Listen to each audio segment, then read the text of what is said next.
Yes. Yo, Yes, yo, people. yo. Yes. Hello, everybody, and welcome to Top 4 Podcast. I am your host, filling in for the absent Peter. I'm going to be taking over the duties, making sure that we cover all the action, all the teams, get through it in a proper way. But I'm joined by Arsenal fan, David. What you telling me? Vieira, whoa. He comes from Senegal. He played for Arsenal. But I'm still Vieira, bro. I Come hear on, that. let's go, Crystal I Palace. hear Bro. that. Let's go. I'm with you. I'm also joined by Manchester United fan, Ernest. What are you telling me? Where's Adrian? Where is Adrian? We need him to assemble, bro. Like I need his opinion today. I mean, in fairness to Adrian, yeah, he put in the group chat before the game started. He said, "Guys, I'm not going to be able to make it on the pod," and I said to him, "You are ducking the inevitable moist smoke," and he knew. He's got away with one today. He's got away with one today. And of course, I'm joined by a very, very special guest, friend of the show, Lola, Arsenal fan. Welcome. Hey. Arsenal fan, we'll see about that one there. But yes, hey. No. I'm not with that. You lot can't be disowning your teams because you got bad managers. That's not how this works. That's who. That's not how this works. Because you don't like your manager, now you don't like the team. Your man's a fool. No, man. That's not my man. That's not my man. But yeah, unfortunately, Adrian isn't here. But we can kick it off with Liverpool losing 3-2 against West Ham United. Flipping heck, Moyes. It's Moyes. Hey, it's a mad one. Mm-hmm. I wanted to go through basically what happened in the game, but obviously I know David, you were there. West Ham are massive. Everywhere we go. Everywhere we go. Bruh? Yeah, you were there live in the flesh, David. What was it like? I was like, bruv, it was freezing, bro. I was like, ban this, blood. I was in the corner. I was like, blood, this is freezing out here, bruv. So I went inside. I hear goal. Alisson, you had a mare, bruv. I heard. You heard? Bruv, he had a howler of a game yesterday, bruv. It was ridiculous, yeah. So Liverpool, West Ham, I think they're trying to defend after the own goal by Alisson. But then Trent come with the smoke, fam. That free kick was naughty. So we go in 1-1. Obviously, second half starts. West Ham break. Alisson again. Howler. 4-0. 2-1. Then 2-2 is now Big Zoo. Hey, has he left Chelsea yet? Yeah. It's a permanent deal. Zuma, corner header. 3-1. Then Origi comes on. Then I go down the other end. So I was down the West Ham, the home end. I'm in the corner in the tunnel. I see the 3 goals go in. See it, game done. Go down the other end. Origi, I see him flick it up. Smash 3-2. Liverpool fans going off at the way end. But the game ends 3-2. Mane missed that chance at the end. And that was all that was said. Then I went back inside to do my job. It was freezing. The game over. I hear that. First things first, let's pick up SW6X London. He says, come on, Top 4 podcast. No Adrian, no Robinho. Of course, when certain man's teams lose, they ain't about to hold the smoke. But first things first, I want to talk about that first goal because what on earth was Alisson playing at? Like, what on earth was he playing at? I need people to deep it though, because we all know Alisson, top keeper, brilliant guy. But it's not the first time he's had howlers. Hella mistakes. People ignore it because he's Alisson and he's at Liverpool. But this is not the first time. I said this before. And when I saw, I can't remember what season it was, where Lacazette scored by, I think it was like basically on the edge, I think, of the left side of the box into the goal, because Alisson decided to rush out like a fool. I said, look, he's been doing nonsense for a minute, but because he's got some top attributes, they ignore it. But watch him. He does a lot of this stuff, but he gets away with it. He does it all the time. He does it all the time. In the City game, the guy was doing foolishness. Last season against Man City, he was at fault for one of the goals that went in. There's countless howlers. He had one against Leicester last season. Him and Ozan Kabak had that mad collision. And even in his first season, I remember he had a howler at Leicester away again with Jamie Vardy. He continuously makes these mistakes. And when it comes to me, when I look at goalkeepers, obviously most goalkeepers, they're good at saving shots, they're good at shot stopping, all of that good stuff. But the main thing is the reliability. That's what you want from them, innit? You want to have, okay, I don't have to worry about anything behind my back four. I don't have to worry about anything behind my centre backs. Right now, Alisson is proving that he's not giving that level of confidence. I mean, I wish we had a Liverpool fan on here to actually see if they feel the same way. Because obviously I know, as a Chelsea fan, having watched us play with Kepa in goal, where there's zero confidence, to having Mendy come in and there's a lot more confidence of just basic competence. Like, you're not going to get beat at your near post. You're not going to pass the ball to the opposition. You're not going to do something basically dumb. And I think Alisson is clearly at fault for that first goal. And even the second goal, you're looking at Alisson like, what kind of limp hand is that? No, was the Zuma one the third goal? Zuma was the third. Well, all three. I don't care. Imagine that one as well. Why does Zuma one? Third one's harsh. He was ball watching, ignored the man who was actually near him. And then by the time he actually turned around to see the fact that Zuma was there, it was too late. Hey, Zuma's a big youth, you know. He's not a small guy. Literally, like, he didn't care. I think someone on Match Day said it as well. He was, because Antonio had been bodying him the entire time, rather than getting someone to help him out with Antonio. Yep. Focused on that and then just kind of ignored what was happening else around him. And then by the time he clocked Zuma was already in the air. So it was just like, he was just doing nothing. He was just. And I think even in the replay, you can see he's pushing Antonio. Like, that's his main focus in the corner. He's like, let me make sure Antonio's not scoring. 2-2s now. Zuma just comes from the penalty spot and claims it. But yeah, I mean, I don't want to make it seem like Liverpool have an issue, because obviously they still have one of the best teams in the league. They're not changing it. It's got nothing to do with that. But he will catch this corner. I don't care. Alisson's been shocking. I hate keepers. You don't command your box, bruv. Clear him out, bruv. Wasn't he complaining about the first one because Abona may have touched it? Oh, man. Yeah, what on earth is he complaining about? I saw Liverpool fans going on their timeline acting like, yeah, this is a foul. You know, we should have got this, we should have got that. I'm like, it was just dead in the air. But even without Alisson, though, that defense was higgy that entire game. Like, we love Trent. The free kick was beautiful. But him and Matip were shocking. Sumptuous. Yeah. Matip. You think Matip as well, yeah? He was useless as well. Actually, 3 out of 4, because Van Dijk it's funny to kind of go at Van Dijk because Van Dijk, so you can find memes. But he was the best one. There was enough. I thought that game could have been a whole lot worse if he didn't make a couple of them like runs. I'm being honest. I thought Van Dijk was excellent. Like, I thought every time. I'm agreeing with you, but I thought every time 1v1, Antonio came up against him, it was nothing. Bowen came up against him, it was nothing. Sometimes it was a bit whatever, but it happens. You're playing against physical players; it's going to happen. But for the most part, he was sick. The rest of them 3 were shocking the entire game.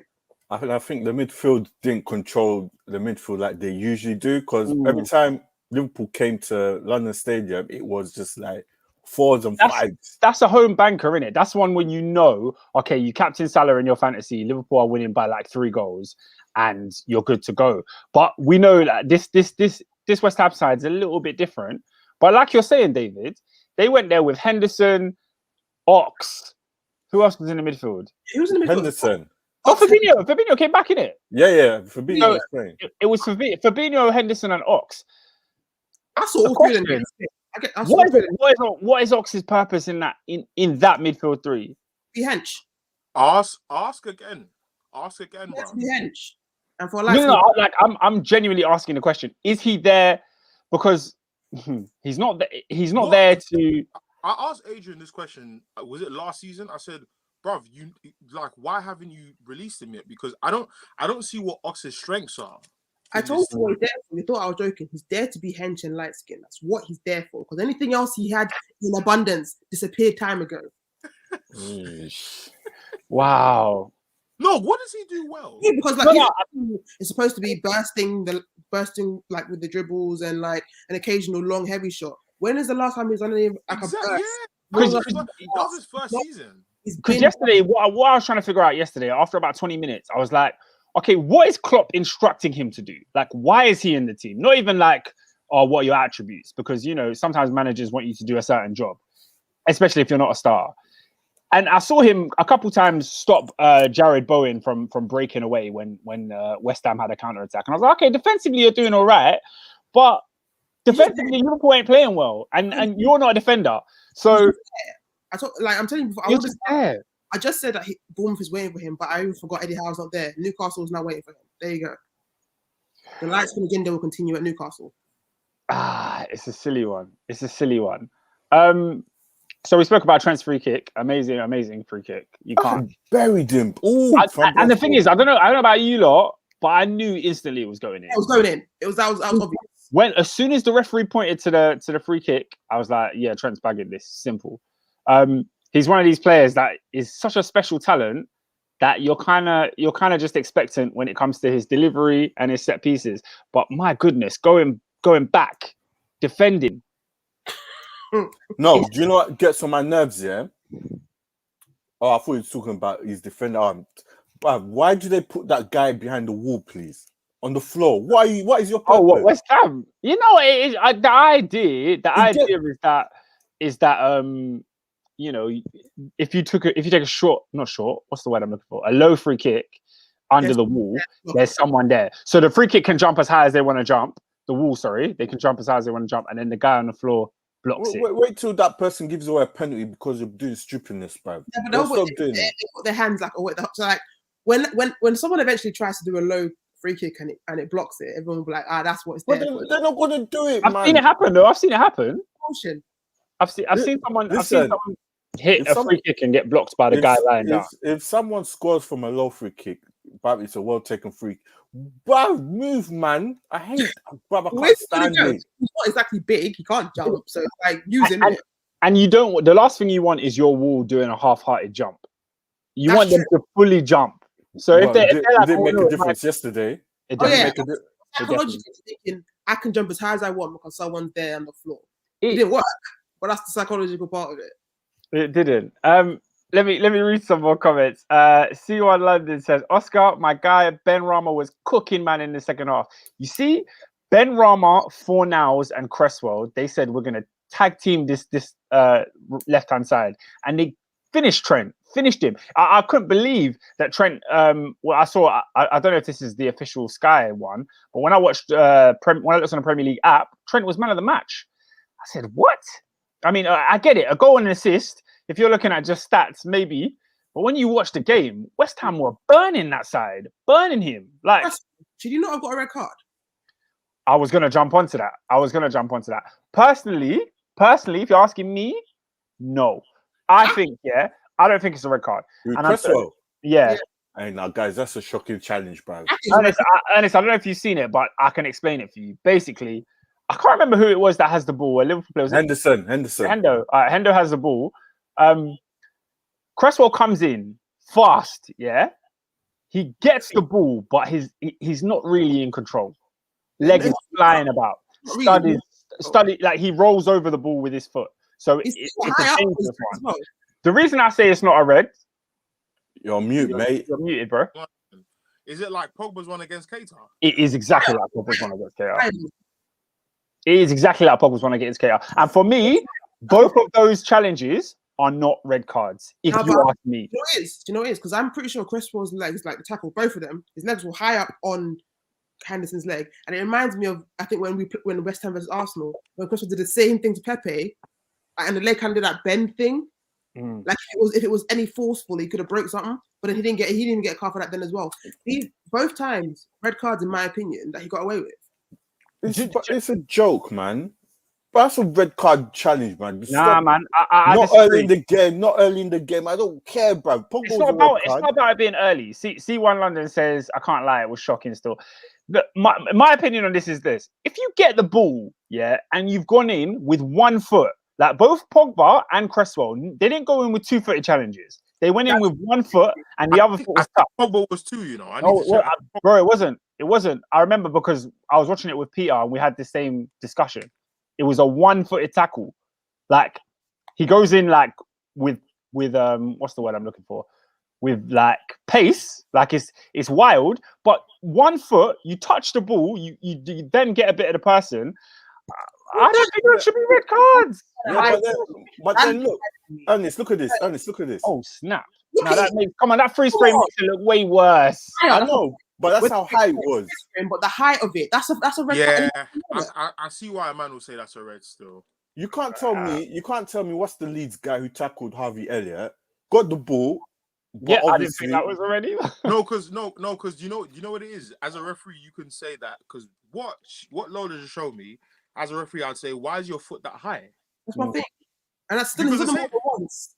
Yeah, because it's the same conversation that United fans have been having about the Nani. To this day, the Nani red card is a debate because it's like he went for the ball, but then the referee saying, "Why is your foot that high?" Yeah, and that's the question ultimately, isn't it? Yeah, I mean, on another day, Hendo gets a mad injury. If they are consistent with it, I'm not the maddest. You're asking for consistency from referees? Yes, they're horrible. Stuart Atwell is a clown, bro. Yeah, SW6 says the follow through was a bit mad still. I mean, yeah, I get it, but I'm old school, innit? You win the ball, play on. You know what I mean? He won the ball. He won the ball. But if it was more, I get you. But why is he so high up on the leg? Like, how would you end up that high up on the leg? The thing is that that's annoying. The thing that's annoying, those are the injuries that we used to get all the time. Ruin DRB, Edouard. Nah, man. I don't want to see anyone get in. Nah, man. Red card's a red card, but I don't care about the force. It was high. You got the ball, but it was high. The follow through's mad. Hey, off you go, bruv. Off you go. All right. That's fair enough. Back onto Liverpool. SW6 says the problem is Liverpool's midfield. Without Genie, they can't press high anymore. Hence why you see Liverpool's centre backs exposed a lot more. There was a period in this game where I saw Van Dijk screaming at that midfield, like, "How are you letting these guys come through?" It was in the second half. They kept West Ham kept coming through with breakaways, and he was just like, "How is this happening?" Do you not think the midfield? I mean, now they got Fabinho back. Do you not think the midfield was the reason they struggled? Obviously, I know NSG didn't see it, but I wasn't impressed by Henderson, and I said before, options was there to be there, so that was a waste of time. I heard Thiago was getting moved to. No, I'm so sorry. Thiago come on late though. He came on late. Whether or not he came on, I keep saying it every time. Partly banter, but partly it's true. Thiago, I don't know why he's here for. He's here to thumbs up, smile, and kick people's shins. What has he actually done? Like, how many games has he played? Why is he here? No, I can't lie. This is the first time I've actually looked at Thiago like, what's going on?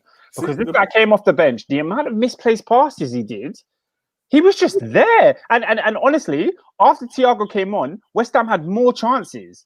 Like, we're talking about how bad Ox were. I mean, maybe because of the nature of the game and it opened up because Liverpool tried to go and win it. But when Thiago came on, it was like break after break after break because he had no control. He had no control at all. It was a bit mad. I've always said he went to the wrong team. Oh, definitely. Team, man. Statistically, it made no sense. Because I looked at his strengths, and I said, this guy's a tempo specialist. He's Jorginho in what's it called? Just a shorter version. He keeps the ball, keeps the tempo pushing, but he's not going to be fantastic at the mad style of pressing football that Liverpool want to play. So I would have taken him at United, period, because our midfield is our midfield. But I don't think Liverpool needed him. And from what I'm hearing about his performance, it was like, might as well have not been. I mean, it wasn't long, Ernest. I think he came on for like the last 10 or 15 minutes. But it was air. He didn't impact Liverpool in a positive way. C1 London says Thiago needs to get up to speed, to be honest, after his injury. The injury thing says, damn, Liverpool got Thiago in the mud. Yeah, the injury thing is obviously a thing. Like, I wasn't expecting him to be freaking the king of the pitch or anything, but this is not new. In his entire tenure at Liverpool, I haven't been impressed at all. I mean, yeah, like everybody gave him a year off. He did not get half as much corn as he should have got for his performance last season. And I think now we're like, okay, big man, deliver. And I think maybe we'll give him a couple games from the injury, but we'll see. C1 London says Thiago is press resistant and a tempo dictator. Well, he wasn't resisting that Rice press too well. I think he's press resistant in a team that wants to keep possession. Sorry, say again? I think he's press resistant in a team that wants to keep possession. Hmm. With Liverpool, all I'm saying is that description sounds like it's a bias to me, and I ain't seen it. I got a question for you guys here. Where did all these vocabulary come from? Press resistant, man. What the hell? Where have I been? Where have I been? As the game has gone on, and I'd say it's happened in like the last 5 years, everything's just a little bit more technical. Like people love to explain role. Like back in the day, a central midfielder was a central midfielder, bro. Like maybe I was just young, innit? But that's just how it was. I think like now people definitely want to identify what thing you do, how you do it, and the invention of stats, the invention of things like Squawka, Opta-Joe, all these little machines and things that they use to analyze games now meant you go a little bit deeper. Everyone's role has to be identified. What do you do? What attributes do you possess? And I think this is just a symptom of it. But yeah, with Thiago, it's a mad one. It's a mad one still. SW6 says, I think it was a big mistake by Liverpool was gambling on either Hendo or Genie contract-wise. Genie was very good for their system. Facts. That's true. But it's money, innit? Wasn't it about money? Like Genie wanted more, and then Hendo was like an option where, he's Henderson, he's captain, he's all English and shit. Let's pay them both, man. You donuts, bro. Yeah.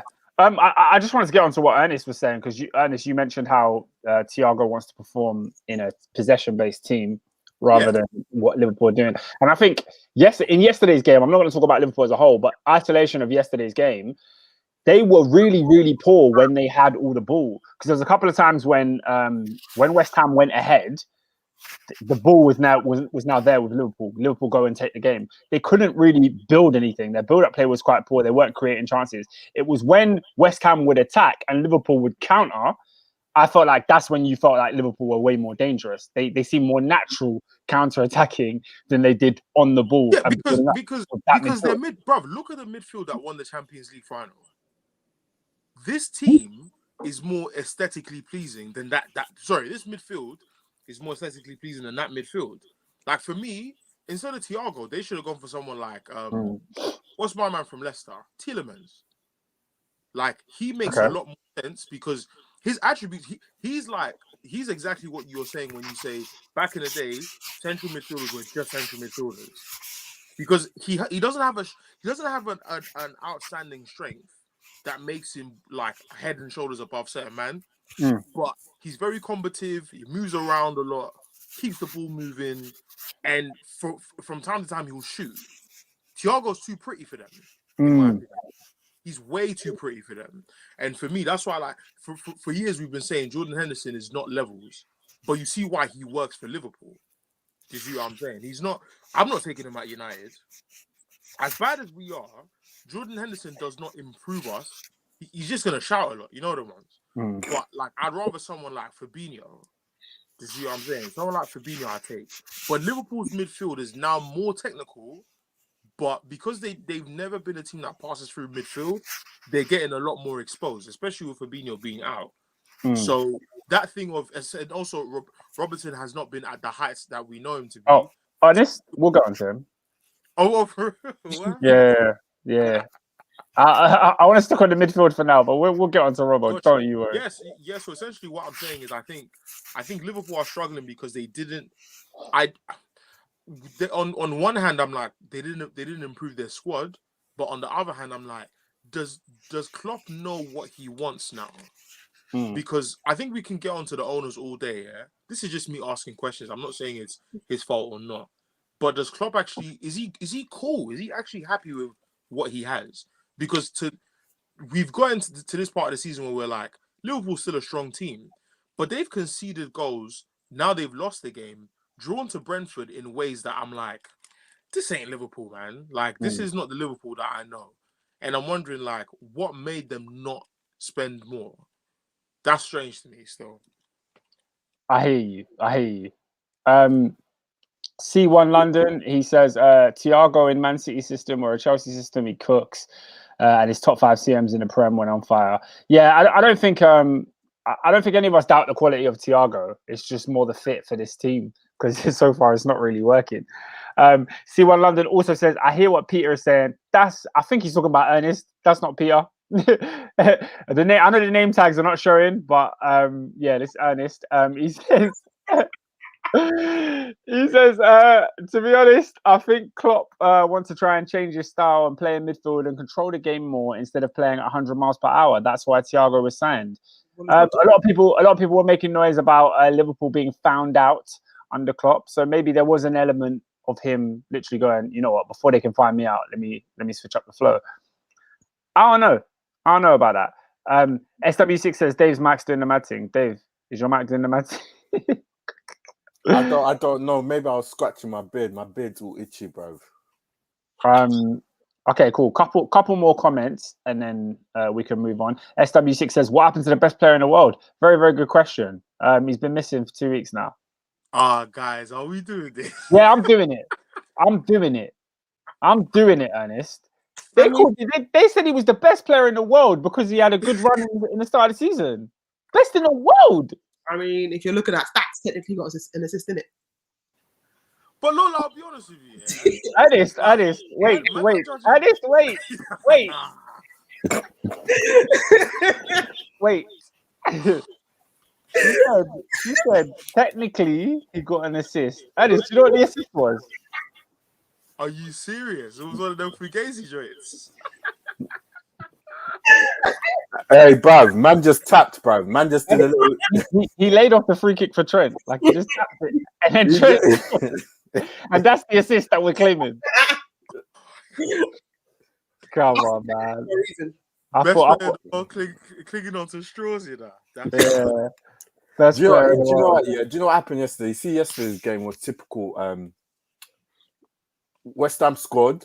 All right, let's sit back. Don't give Liverpool space. Don't give them nothing, bruv. Just keep it all in front of you. Obviously, they got the goal from the free kick. Moyes made these adjustments at halftime and just peppered Trent. From there, the game's gone. Once they go 2-1, it was done. So Salah really couldn't do anything. It's kind of that thing that happened almost like with the Villa game where they kind of just decided, chuck a long ball over the head of Matip and Trent and see what happens. Like, if you watch it, a lot of that happened. Baraka says Liverpool got West Hammed. Shout out to Baraka. C1 says Oscar, that assist is the fugaziest assist I've seen claimed. Blood. And the Liverpool man, them are claiming it. Yeah, by the way, a couple more things I wanted to get onto was Robertson. SW6 says Robertson was poor. C1 London said he was smelly. Poor for a minute. He's been poor for a minute. He's been poor for a minute, and it's a weird one because I really, really do like Robertson. I think he's one of the best left backs in the world. But right now, I'm seeing Liverpool fans say Tsimikas deserves a shout over him, and to the point where Klopp was asked in a press conference, and he had to confirm it. Klopp had to say, "No, Robertson's the best left back in the world. He's my number one." But apparently, in the League Cup games and that, I don't really watch them. But apparently, Tsimikas was bunning that person. I get it. Because it's the same thing, like Robertson is the number one and Tsimikas is very clearly the backup. But I think it's one of those things, it's like with me and like Tierney versus Nuno, where I know who my number one left back we'll is. Get on to that. Yeah, no, but I'm saying it's similar in terms of that. I know who my number one left back is, but on form and who's been playing better, it's the backup. So in the case of, do you pick the backup who's been playing better, or do you want to stick with your number one? But that being said, Robertson's an idiot. I don't like him, so I hope he continues to play bad. Yeah, man, he deserves to get bullied, man. The guy's too mouthy, too mouthy. Okay, we spoke a lot. Shout out to C1 London. He says his crosses this season have been making him feel sick. We spoke a lot about Liverpool. Just want to quickly touch on West Ham for a bit. David Moyes has got this team playing a very, very solid brand of football where you feel like you're going to struggle when you go against them. We've got them in a couple of weeks. I know United have got them not too... Oh, no, you just played them, innit? Played them in the league and in the League Cup. Okay, yeah, you played them twice. Never mind that.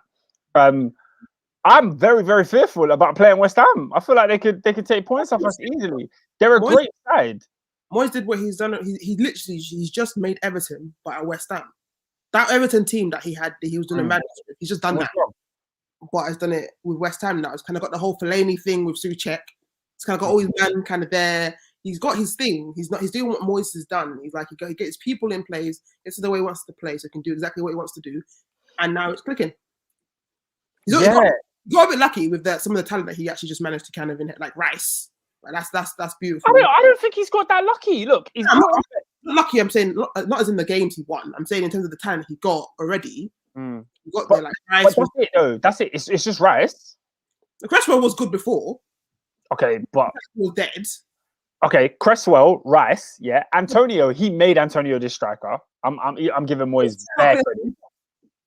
Huh? I'm saying some of the players are already there. You know what I'm saying when I'm saying recruitment wise, some of the players he's made better, but they were there for him. Like he was there, they were there. You're saying he was fortunate. He was fortunate to have something. Rather than having to go through a whole situation where he's had to bring in bare man to kind of compensate. He's brought in some players, obviously, but some players, I think he signed really, really well. Souček's a brilliant signing. He brought in Bowen, right? That was his signing. No, he was on loan, wasn't he? No, he didn't. He bought him. Yeah, he bought him. I was thinking of the Leicester guy. Yeah, he bought Bowen from, I think it was Hull. Yeah, and then obviously now this season Ben Rama looks like he's arriving. You know, last season he didn't really show up. He just needed the season to kind of settle. Yeah, it took a while. Yeah, but big up Moyes, man. SW6 says Moyes come with the Everton blueprint, strong physical side. Antonio running the channels, Bowen on smoke. I can't see anything. Last week he was chatting about Antonio's lack of technical ability. Who said that? I don't know. Yeah, someone on the panel said last week, and I was like, this game proved it. Like Antonio is an annoyance. He's an absolute like annoyance to play against.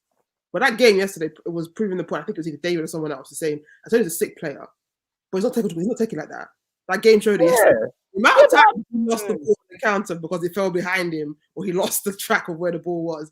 But we know what Antonio is. But that's what I'm saying. When people say that Antonio isn't technical, they're not trying to be rude. It just is what it is. Yeah. He's good at what he is good at. I think he was intimidated by Van Dijk. That's what I think. Because I watch Antonio eat up defenders. The technical ability is not there, and you're right. It's never really going to be there. He can't really dribble. He just kick and run, and then he's got a powerful shot on him if he gets the space to take it off. But yeah, I think I don't know. Yeah, I think he's a great fit for them. He's doing what they need. But being fearful of Van Dijk is not a bad thing. He's just smart. Yeah. He said, I can't bully him. I'll go to the other one instead. Yeah. As much as I want to cook Liverpool, man, I was looking at Van Dijk like, this guy is one of the best centre backs in the world. Like, he's so good. Physically, though, I'm looking at him a look. Injury, I know. I'm still looking at him look like he's still like technically, positionally, he knows what he's doing. Obviously, you can't fault that. I'm looking at him sideways with his physical stuff, though. I'm waiting just to kind of at least longer in the season to see how much it is. Maybe he's still trying to run off the kind of injury. But I'm looking. He's a little off. He's off. You can see the steps. It's there. You can see it, but we'll see. I think it was just yesterday. I think he's been good most of the season, man. He's been calm. He's got enough. He's got enough P&P to override the lack of technical. He's got enough. That's what I think. Last week, speaking of P&P, Nim says Agent Zuma saved us. Big up Kurt Zuma for the goal. His hot game is bad though. Huh? His hot game. He's got the springs he's got is insane. In the air, I think he's one of the best in the league. Yo, them man are massive. West Ham are huge, fam. Them man are units, bro. Units, bro. I'm like, big will still manage to find leaps, jump. They're bringing off Ogbonna and they're throwing on Craig Dawson. It's a mad thing. Like, you see, TV, yeah, doesn't do justice how big these guys are. When you're next to them, yeah, like they came around to the corner where I was standing to celebrate. Fam, I'm like, yo. Who's the biggest? Ogbonna, definitely Ogbonna, fam. Okay. Ogbonna, even Klopp, Klopp is tall, you know. He looks it, bro. A lot of these footballers are deceptive. Like on the screen, you're not thinking that big, and then you see them. Oh no, they're massive. All right, let's move on from West Ham Liverpool. I think we've exhausted that game enough. Manchester United hosted Manchester City, and City came and did what we expected them to do. They pretty much embarrassed Oli. Pep Guardiola's side won 2-0. A slow annihilation, bro. It was a slow annihilation. It was a painful death. Slaughterhouse, bruv. I don't know what the opposite of slaughterhouse is, but yeah. Death by 1,000 cuts. And City are the team, yeah. Like when they beat you, they show the golfing quality. Like they show you this is levels. Like we are levels for you. How can Roy Keane say, yeah? I don't know who it was. He said Foden came off the pitch, done his interview, and he's not breathing. He's not gasping for breath, blood. This is meant to be a derby match, fam. He's just training pitch. It's like a training session. The pundits were on dying. They were on one. Yeah, man. Everyone's taking shots at United now. Everyone's taking shots. Not taking correct shots though. I was hearing talk about Fred. I was hearing talk about Bailly. All these men. I didn't hear enough chat about Shaw. I didn't hear. No. We can't discuss Shaw. All these men. No, we don't discuss Shaw around here because if it's not this, you can't really critique it because first things first, get Luke Shaw out of this club. Like first things first. I've been here with me. 2018 Manchester Derby at the Etihad is when I had enough. That's when I had enough because a specific goal happened. Yeah. SW6. We will discuss Lucas Shaw because idiots were calling him Shawberto Carlos last year, all because he finally decided to stand in his position. There's 3 players in Man United that lack positional discipline: Paul Pogba, Bruno Fernandes, but the king, the grand poobah, the emperor of insane ill discipline in his position. Luke Shaw is not a left back; he's a midfielder. Because I don't understand. You see back in the day, yeah, when Jose Mourinho said it's Luke Shaw's body, but it's iconic. He said it's Luke Shaw's body, but it's my brain. I said, "Raw, this guy's rude." Then I started to clock it. I was like, "No, this guy's not it, man." And for years, people were telling me, "Oh, it's the leg break, it's the leg break." Last year, he had a good season. All of a sudden, he was Roberto Carlos. I was like, "Bro, relax. Let's calm down." So first of all, get him out of the club. The goal that we conceded that made me think this guy is not going to improve. There's a cross that comes in from City. I've forgotten who crossed it. As the cross is coming in, Luke Shaw is facing David De Gea. It's not a set piece. He's facing him. And I'm like, bruv, why is your back to the attack? Yeah? What's happening here? Then Bernardo Silva, in the same way, guys, I swear to you, in the same way he gets past him in Saturday's game, it happened in this game in 2018. Goes past him, taps it in. By the time Luke Shaw's turn his face to the attack, it's 2-1. Like, I don't think you guys understand. I was spitting blood. Ernest. I said, you know what? This guy is not good. Ernest. Come on, David. I was at work here. There was a bunch of guys sitting there. We're sitting in the canteen watching the game. There's no volume. We're all sitting there, yeah. We watch Cancelo cross the ball. I'm thinking, nah, this is going out for a corner. They're not like goal kick. They're not stupid, bro. David, why was it a cross in the first place? Do you know why? A certain Bruno Fernandes, who came after the game and said, we're too easy to play against, says the guy who didn't close down Cancelo for the goal. For the first one as well, even for the first cross, he doesn't close him down. Bruno Fernandes, bro, Oscar, how long have I been screaming this guy's name? He's, bro, what's that imam that says it's a false image? Wallahi, it's a false image. Waiting for this year. It's a false image. For the Bruno G. Fernandes is one of the most annoying. Sorry, Lola, go on. I said I've been waiting for the goals and assists to dry up because I've been cussing him before this, but he kept scoring. Yeah. Do you know what? Yeah, happened. He's not doing anything. Like, you can see the full chicken head that he is. The amount of times he's now every corner pretending to press. Bruno Fernandes, and the thing is, honestly, like Bruno Fernandes is one of those guys. If you're not looking for things outside of goals and assists, you're not going to see the problems that he faces. He does a lot, yeah. So for me, I feel like Bruno is a man, I love him in the final third. In and around the 18-yard box, I love Bruno. Because some of the passes that he makes, he's insane. However, if I was a coach, he'd piss me off every game. Because he is the reason why our shape is always disjointed, especially on the right. Don't get me wrong. Wan-Bissaka has not covered himself in glory this season. I personally think he has regressed. I think he's gone backwards. I think that the things that were his strengths are now becoming things that he's clinging on to straws, because 3 years into your United career, we can't keep talking about you're only good on recovery. Why are you not good on the front foot? Why do you always have to wait for an attacker to get behind you to defend? So I'm not going to sit here and pretend like as much as Luke Shaw's bad, Wan-Bissaka hasn't been bad as well. But a big reason as to why he has to press up a lot is because Bruno is missing. Because I think that what Oli wants a lot of the time, now hear me out, this is what I think, is that when we are attacking, we play in the 4-2-3-1. So he wants Bruno central in the 4-2-3-1. He wants him to be the number 10. I ain't got a problem with that. But when we don't have the ball, he wants a flat 4-3-3, which means that it's Greenwood, Bruno, Wan-Bissaka. That's what he wants on the right side. What Bruno does, as we saw in the Liverpool game, is he goes missing. He just disappears from the shape. And that means Wan-Bissaka has to press high. And we know that because he's a recovery man, he's relied on his recovery for so many years that he doesn't understand, actually, I need to hold my position as well.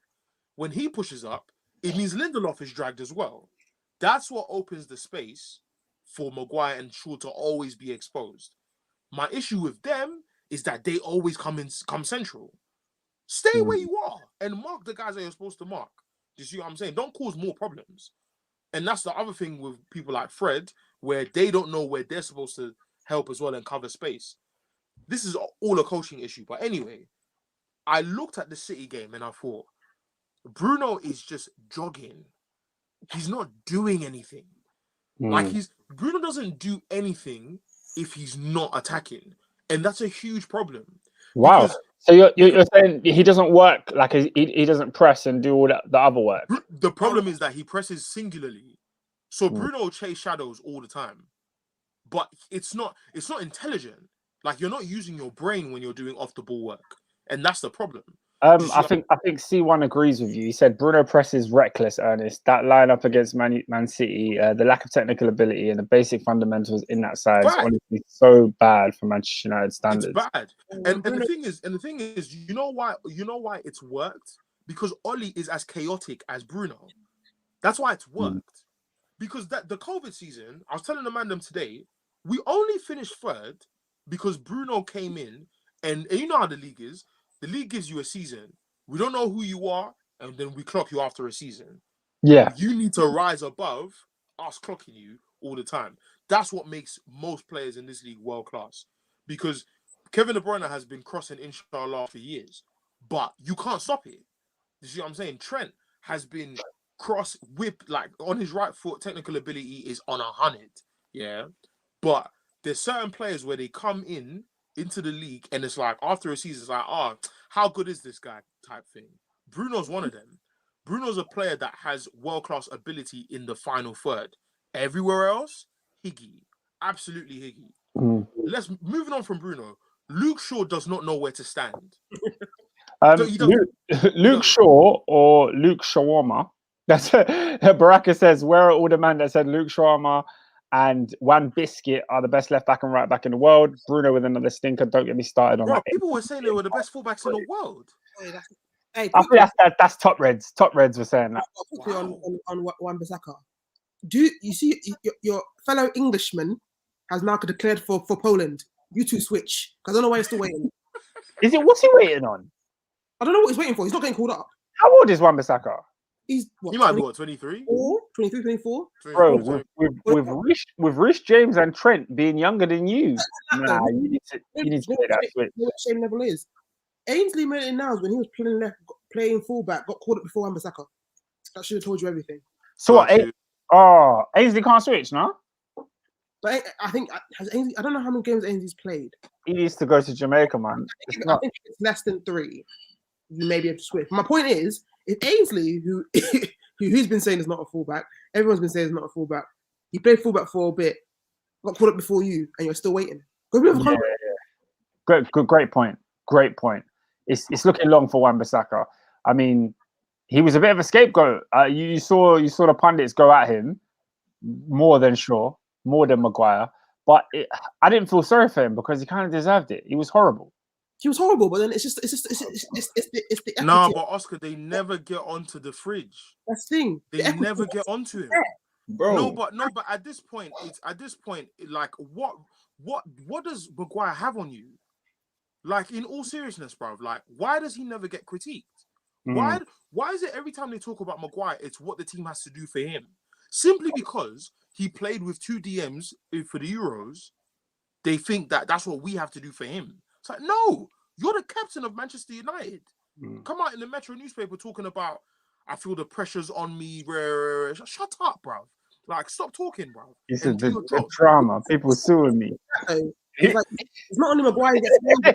It's not only Maguire gets away, because think about it. Maguire gets like let off. Him and Shaw get let off, but then you'll have the other two, either it gets Lindelof or Bailly or Wan-Bissaka, get all the hate for it. Same thing midfield. Fred will get all the blame. McTominay gets let off by saying, he's learning his He's older than Rashford. He's older than Rashford. He's older than Rashford. Yes, he is. And he gets let off. He's still learning his trade. I ask Scott McTominay lawyers all the time, why does he play centre-back for Scotland? I ask this question all the time, and there's no answers. How the hell do you don't get me wrong, they're both better than him. McGinn and Billy Gilmore start ahead of you. You play central midfield for United and you can't start for Scotland? Come on, bro. How good is he? You're trash, and he was trash on Sunday. Big club alone should have got him into that midfield. He's trash. As I said, well, look, here's my question. He was trash on Sunday. Yeah, did he play midweek? Yeah. Against Atlanta, Maguire played, yeah. It was shocking, bro. Still. So when was he good? Listen. He was doing Alex Ferguson, running down the pitch. That's when he was apparently good. I blame Alex Ferguson. The Munich air disaster anniversary when Jose, what's it called? I'm not talking about the actual air disaster. I thought wondering where it's going. Jose Mourinho, you're taking a piss. Jose Mourinho walked past Alex Ferguson as the ceremony was kicking off. Yeah, I think it was Jose's first or second season. He walks past. I think you can still find the video on YouTube. He walks past Alex Ferguson, and Ferguson's like, "Yo, that McTominay kid, you have to play him." And I'm like, "Why? Like, why does he have to play?" Why? It's quite, isn't it? Has McTominay improved since he's come? No. He is the same. He's the same guy. He's the same guy. And for years, people are telling me, "Oh, but he works hard." Works hard where? Where does he work hard? Like, what? And David, this is why the technical aspects of the game are coming to light more. Because I look at someone like Gini Wijnaldum, you couldn't take the ball off him. That's why he was a press-resistant midfielder. Yeah. So I have to look at the attributes, because I feel like football and the internet has allowed us as everyday going fans to understand the game a lot more than we did in 1998. We just saw a man dribbling and said, he's wavy because he's dribbling. But there's man that can dribble, and there's man that it's like, you're a bit higgy. And then there's people that cannot dribble, period. So it helps you to understand things a bit better. I'm looking at Scott McTominay. What are his strengths? If I looked at Fabregas in 2006 or 2008, Fabregas is not great defensively, but I know what I want him for. You know your strength. What is Scott McTominay good for? Jules. I don't know. Is he just running around? Like, is he trying to run for the... Like, what's he doing? What does he do well? Nothing, bro. Maybe shooting. I'm not asking you to be a striker. No, because the way top Reds run, like the kind of old school fans, McTominay is perfect for them. He's got the passion. He runs around a lot, and he's good with duels. So when he gets into a tackle and he wins them, and then G's up the crowd a bit, boom, he's on side. And the whole thing, he has got good striking ability. The whole thing, because didn't he used to be a striker in the academy? His actual striking technique is actually quite good. I think he's He can strike a ball, man. But everything else, he's rubbish. His passing I don't rate. He can run because he's got energy, but okay, Bearman can run. C1 says McTominay is smelly blood. Gilmore, who doesn't even play for Norwich, will start above him. That's politics. That's politics. Norwich are in relegation. They do that thing when they drop off kids when they're losing so badly. We'll get on to Norwich today. Don't you worry. We will talk about them. C1 says, Ernest, does it annoy you that Bruno can't receive the ball on the half turn or dribble at players, instead spamming crosses because it's predictable? The thing is, Bruno receiving the ball is probably the least of my issues. I just worry that he misplaces it deep in midfield. But in the final third, he's very good at receiving it. And he actually distributes quite well in the final third. It's just everything else he does. If you're asking him, bruv, the clearest example, you guys are not going to watch it, but I would understand why. The Europa League final last season, we played in a 4-3-3. He asked Scott McTominay to be the anchor, Bruno and Pogba to be the 2-8s. That alone was suicide, yeah? Then this is what happens after 5 minutes. Literally 5 minutes in. Bruno's playing with Cavani up top. I'm like, bruv, where are you? Like, what's he doing? I was like, bruv, for about 60, 70 minutes, Pogba was the anchor of a midfield. And guys, I love Pogba, but defensively, he is hickey. Oh my gosh. Like, he's bad defensively. I can't, like, forget Pogba for 1 second. How can you say Bruno was meant to play 8, but he was playing second striker right next to him? Watch the last 3 United games. Bruno doesn't want to be in midfield. He wants to be a striker all the time. He's up there. He does it all the time. And no one talks about it. No one talks about it because he gets goals and assists. And I'm trying to tell you guys, that was last season and the season before. The league has clocked him, bruv. The league has clocked him, bruv. You can't run away. Like, once the lights are on you, you can't hide. You can't hide, bruv. And the thing about Bruno is that I've always wondered, like, what would become of him with a very rigid regimental coach. Like, now they're talking about Ralph Rangnick, I think his name is.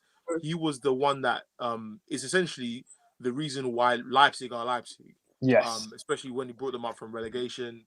He introduced a style of football that made Leipzig famous, and people call him the father of pressing. I think it's cap, but you know, you take what you will with that.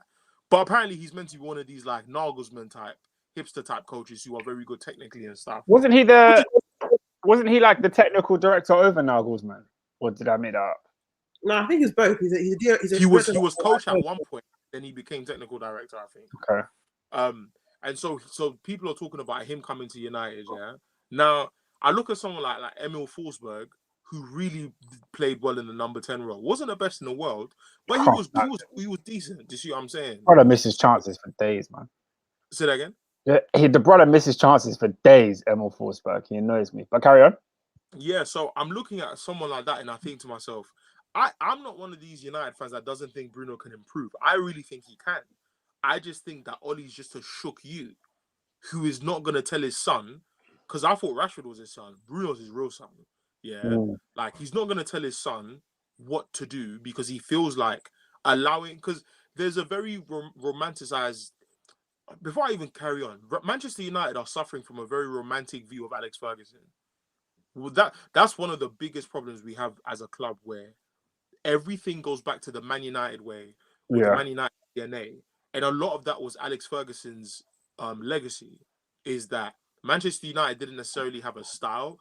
You probably say over all the 27 years he was there, we were very, very, very famous for counter-attacking football. But we knew how to sit deep and launch passes with the 3 fastest players in the league at the time, in Tevez, Ronaldo, and Rooney. But as the minute football shifted into a more system style of structure, when we played Barcelona in 2009, we got exposed. Like, you can't tell me your style is winning. How do you play football as a team? That's always what I've thought, though. When I look at the 2 teams, Real Madrid and Manchester United, you man just win. That was your style of play. Just win. Yeah. And the thing is, for the 20 plus years that he was there, it worked. We won 2 Champions League trophies, 13 league titles. It clearly worked. The problem is finding another Alex Ferguson, bruv. Like, you might as well resurrect LimeWire. Like, that's just not gonna happen. Do you see what I'm saying? Like, it just doesn't make sense. And the problem is, you're getting a lot of revisionist chat talking about, oh, but if you guys didn't give Fergie a chance in '86, he would have never gotten a chance. Shut up! Like, stop! Like, stop this! Like, people need to stop this because the times were different. Yeah. Like, the influx of money, whether you like it or not, has influenced ownership decisions on whether managers stay and go. He cannot, with the introduction of Ronaldo, 73 million Sancho, Varane. Oh, Sancho. Like, you cannot, bruv. We spent 50 million on Fred, 50 million on Wan-Bissaka, 85 million on flipping Harry Maguire. That's just our defense. You cannot allow a man who's going to deplete the finances you could potentially get from winning the league, winning the Champions League, simply because of nostalgia. That just doesn't make sense to me, bruv. So even if you're saying like, we're not even trying to talk about Alex Ferguson, we're just trying to win stuff. For the sake of winning, sack the guy. Sack him.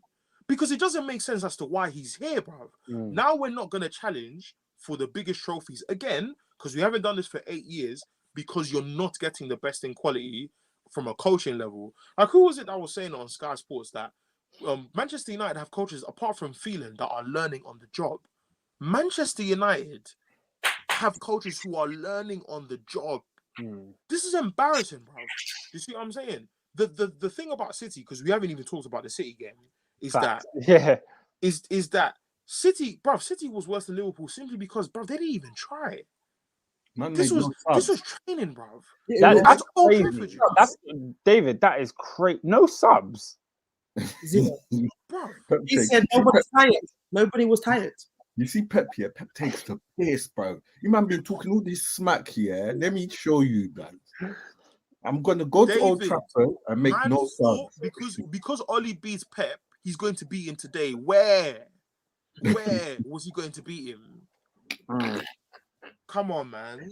Honestly, people were shocked that we lost. People were genuinely shocked that we lost because they thought that a Fugazi Tottenham result, from a Fugazi Tottenham team meant that we were back. Like, the bar is in hell, man. Like, in all honesty, bruv, it's in hell, bruv. Just touching on the game for a little while. I guess we have to talk about it. Unfortunately, the first goal was a Bay own goal. Second goal was a bit of a David De Gea howler. I think we've got bored of talking about David De Gea's mistakes because, you know that De Gea one was unfortunate because he was sick that game. That was actually I give it to Shaw more than De Gea. I give it to Shaw, bro. I'll give it to Shaw. No. De Gea should have done better. De Gea has to save that. No. De Gea has to do better. It's practically an own goal. The same way you're telling David not to freeze frame the tackle in the West Ham game is the same way I'm trying to tell you. Anything in slow motion looks worse. And I'm telling you, I'm not saying David De Gea has no blame. I'm just saying the lion's share of the blame is on Luke Shaw. Because if you deep because Oscar, look at where the cross comes in, and he's acting like a man can't get behind him. He knows Silva's behind him. Just clear it out for a corner and keep it moving. I don't get it. And also Harry Maguire, I beg you, for the love of Jesus Christ, dictate what your back four should do. Man is at the cinema. He's always watching stuff. Tell your back four what to do. Because clearly they lack leadership. You know it? And remember, I think Oscar, you put in the WhatsApp group who's at fault for this goal. I say it was Maguire because you can see Bailey's having a mare. He's had a mare. You can see Zapata's going to go through and go. Come across and cut that bad boy out, bro. But he doesn't. Man goes through one-on-one. Just for clarification, we're talking about the second Atalanta goal. Yeah. Where you've seen a howler. Just clean up, bro. If it means you come across, don't just I can't stand defenders who try to play offside, bro. You've seen a man. Oh, offside. That's Mustafa in disguise, bro. Oscar, you know the only reason. You need conviction with it. Oscar, you know the only reason why I agree with David about that thing here is because I feel like for years Man United's back four does not smell danger. We don't know how to. We're not urgent enough. Watch the highlights of the Leipzig game we played in the group stage last season. Every goal was just we're just asleep. Home or away? Always asleep, especially at the near and back post all the time. It happens all the time. And I'm like, you know what? On when you look at it with your eyes, of course Bailly should mark his man. Of course he should. But that's happened now. Now you that's behind, you that's further away from him, you can see a bigger picture of the game than he does. So you need to close him down. The same way when David De Gea passes him the ball against Leicester, when Iheanacho closes him down, he has more than enough time to deal with it. But Harry Maguire, I swear to you guys, I could easily make a compilation of all of Harry Maguire's mistakes, and it'll be 10 minutes. We'll be here for 10 minutes. He's bad, guys. Maguire's mad. Really bad. I think someone said it before. It was like one game where no one rates Maguire. I think it was the Bournemouth Stanislas who did that whole touchline thing where he nutmegged Maguire. Nobody with right sense is going to try and do that on a byline. But he said he saw Maguire and said, "Let me do it. I'm going to try it." And he's in the 6-yard box when he does that. Man, so these guys, they kind of exude no fear, no kind of strength to think, it's a proper centre back. No, it's just got a big head for no reason. It's just there. Facts. It's the complete opposite. With all that size of head, I've not seen Harry Maguire score 5 headers for us at United. Bro, no. But do you know what? Do you know what's the worst thing about that? The worst thing about that is that he wins every header. He wins every time off target. He wins every header and he never scores. Why? Get him out, man. Stinker. Let me read the last couple comments on Man United and then we can move on. C1 says, if it wasn't for De Gea, it would have been a cricket score. A couple guys defending De Gea. SW6 says De Gea was actually keeping United in the game. Go to my earlier comment about Shaw for that second goal. That comment is far away, bro. I would say that the Shaw one, I think someone made this point, is like any other fullback just instinctively just heads it out for a corner. He decided to leave it alone. And then Silva said, let me stick a leg out, see if it can go in. And it happened. Yeah, SW6 says, Ernest, spot on. I couldn't believe it. Shaw was sleeping. I know De Gea is not so good, but Shaw, my goodness. Yeah, so apparently, sure, basically. Ernest, one last question from C1. He says, Ernest, do you think Bruno's lack of awareness and in-game intelligence and chaos 100% maybe a reason 100% sign him at the time? 100%. When you and Tottenham are the only teams interested in a guy, you have to watch out.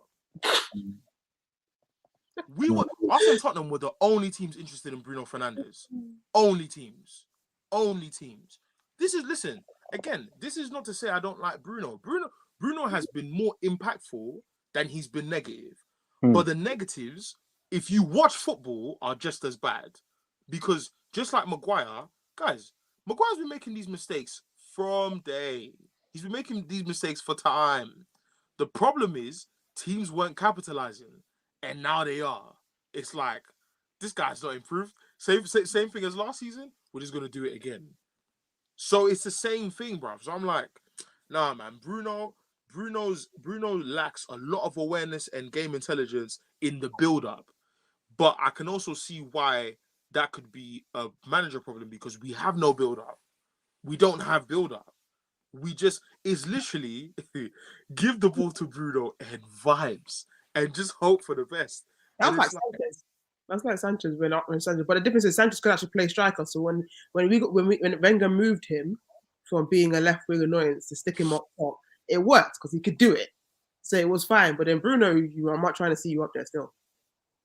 Because Bruno, I remember his first game this season against Leeds. Bruno's, I think his third goal, I gasped. I said, no, this guy technically in the final third is amazing. But that's the thing is, I know that now he's not gonna join with the rest of the pack. I'm just like, you know what, just leave him up there because I can't expect anything else of you. You're not going to help out the team. Just be a forward. Don't be a midfielder. But the thing is, the problem with that, Oscar, is that we have forwards. Wasn't this a thing last season where people were saying that stick him on the wing? What's it going to hurt? But you see, everything is making an excuse. Everyone is making an excuse for what he should be doing. He should be playing his position. He should be playing his role. If I'm asking Fred to play his role, if I'm asking McTominay to play their role, if I'm asking Shaw to play his role, I should ask Bruno to play his role. Because in the Europa League final, I remember Cams was saying from stoppage time, he said, bruv, why can't we expect big performances from our big players? And it's only now that people are clocking, Bruno does not turn up in big games. Now I haven't even gotten that far to require that of him because he's so higgy. So I don't even care that he doesn't turn up in big games because there's so many fundamental things that he doesn't tick any boxes for me anyway. So I'm like, go on. Did Sancho play? Because I didn't finish the game, so I wanted to know. Sancho came on. He came on quite early, actually. He was the first sub. He came on, what was it, half time? Yeah. I think it was for Eric Bailly. How Eric Bailly came off the pitch and Maguire can do no wrong is wild. It's wild to me, bro. Wild. I'm waiting for Robin to come back because he has to explain what's going on with Jadon Sancho, man. I mean, I'm a big fan of Sancho. I'm not even trying. No, it's me too. I love Sancho, but I love Sancho. I'm calling it now, right off the season. Start again next season, right off. Because if Oli is staying here, you will not be used. Because the way guys, he's staying. Oli's not going anywhere. Yeah, Oli's not going. When Sancho plays, it's all about it's interlinking ball. He's not going to do that at United right off the season because he's not going to do. He's not. Listen, he might up his stats. Because he has to, just on average, he has to. He's got nothing. Anything is up. So it has to go up. But I'm saying, in terms of getting him to look good, I said give him to Christmas and then he will start. I don't even see it happening for Christmas anymore. I'm saying it's a next year thing. Enjoy yourself, get comfortable, and start again. Get Oli out of here, man. I'm sorry. No, David, it's actually beyond it's beyond. When you really think about it, you're just like, why on earth is this guy still here? Manchester United's next 3 games, they've got Watford away, with Oli. Yeah, you know what could happen there. I think United will probably win. But you don't even know. You don't even know with Oli. Then away at Chelsea. We'll lose. Yeah. We'll get maybe you'll lose. And then Arsenal. No, we'll lose. Yeah. No, we will lose. It's going to happen. I mean, we haven't beaten you in the league in a few years. Never beaten you on the road. Never beaten you. We will lose. This game is way more predictable than you think. I'm blinded by my own team. No. Listen, guys, I told you this couple weeks ago. Any organized team, it doesn't have to be a wavy team. It just has to be organized. Yes. Look at Atlanta at Old Trafford. Look at Villarreal at Old Trafford. Organized teams. They knew what to do. The only thing that takes Oli over the line is the quality he has in his team. In the attack, particularly. Quality won Tottenham. Quality beat Tottenham. Yeah. That's all it was. Facts. And that's exactly why I said last week, regardless of Oli getting sacked or not, Man United will be in the top 4 because they'll win these games. But essentially, like you said at the beginning, you're not going to challenge for the league. You're not going to challenge for the Champions League. You're not going to be the team that Man United should be because of this manager. We've conceded 13 goals in November. That's disgusting. We've conceded the same amount of goals as an Arsenal side that had defenders missing for the first 3 games. That's mad. That's disgusting. We've conceded with all our back 4 fit. Lindelof has missed 2 games. Everyone has been fit.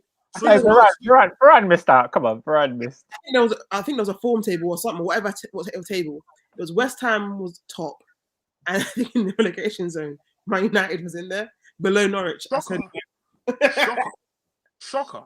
No one is shocked. No sensible United fan is shocked at what's happening, and there's only a few of us. Yeah, we spoke a lot about Manchester United. I just want to ask a quick question on Manchester City. SW6 says also City have been to Stamford Bridge, Anfield, and OT and have dominated. Sensational side. Add PSG to that. Ooh. Well, they lost. That doesn't mean they didn't dominate. Okay, They dominated that game. that's fair. Trust me. That's fair. Yeah. So what like does this? I know it's a top 6 game and it's a derby, so it's supposed to mean something. But do we take anything from this game further about City, or is it just business as usual? No, it's just City. And they're doing this with no number 9, bro. Hey, that's another away win in a big game for them. So big up City. Are they going to win the league? Are they going to win the Champions League this year? I think a blue team will win the league. I've said it from the beginning. I think a blue team wins it. City or Chelsea. It's one of those two. City or Chelsea. Right, let's move on because we spent a lot of time on this game. Arsenal beat Watford 1-0. Arsenal. Extending the unbeaten run for a while now. I think it was that 9 games, or is it more than that? I think they kept saying 10. I don't know which 10 it was, but okay. Yeah, 10 games unbeaten, and in that I think it's only 2 draws. So you've been on a really good run. Yeah, David, what are your thoughts? The howler's coming, bruv. Just wait, bruv. Arsenal always do this. Up to Christmas. Just wait. We're coming to December. Just wait, fam. It's coming, and it's coming at Anfield. What you watch? Okay. The question is, all right. There's not huge shame in losing at Anfield, but you're saying the howler is coming. Where is the howler coming? Like, what are you still not convinced about? Whatever that run up to Christmas is coming, bro. No. I mean, where within Arsenal's team? Is it lack of consistency? Is it your defense? Is it your goalkeeper? Like, what do you think is the reason? Thing where I'm not as pessimistic, but I have this whole thing where I say it's not it's not if you lose or not, because certain teams are just better. It's the way.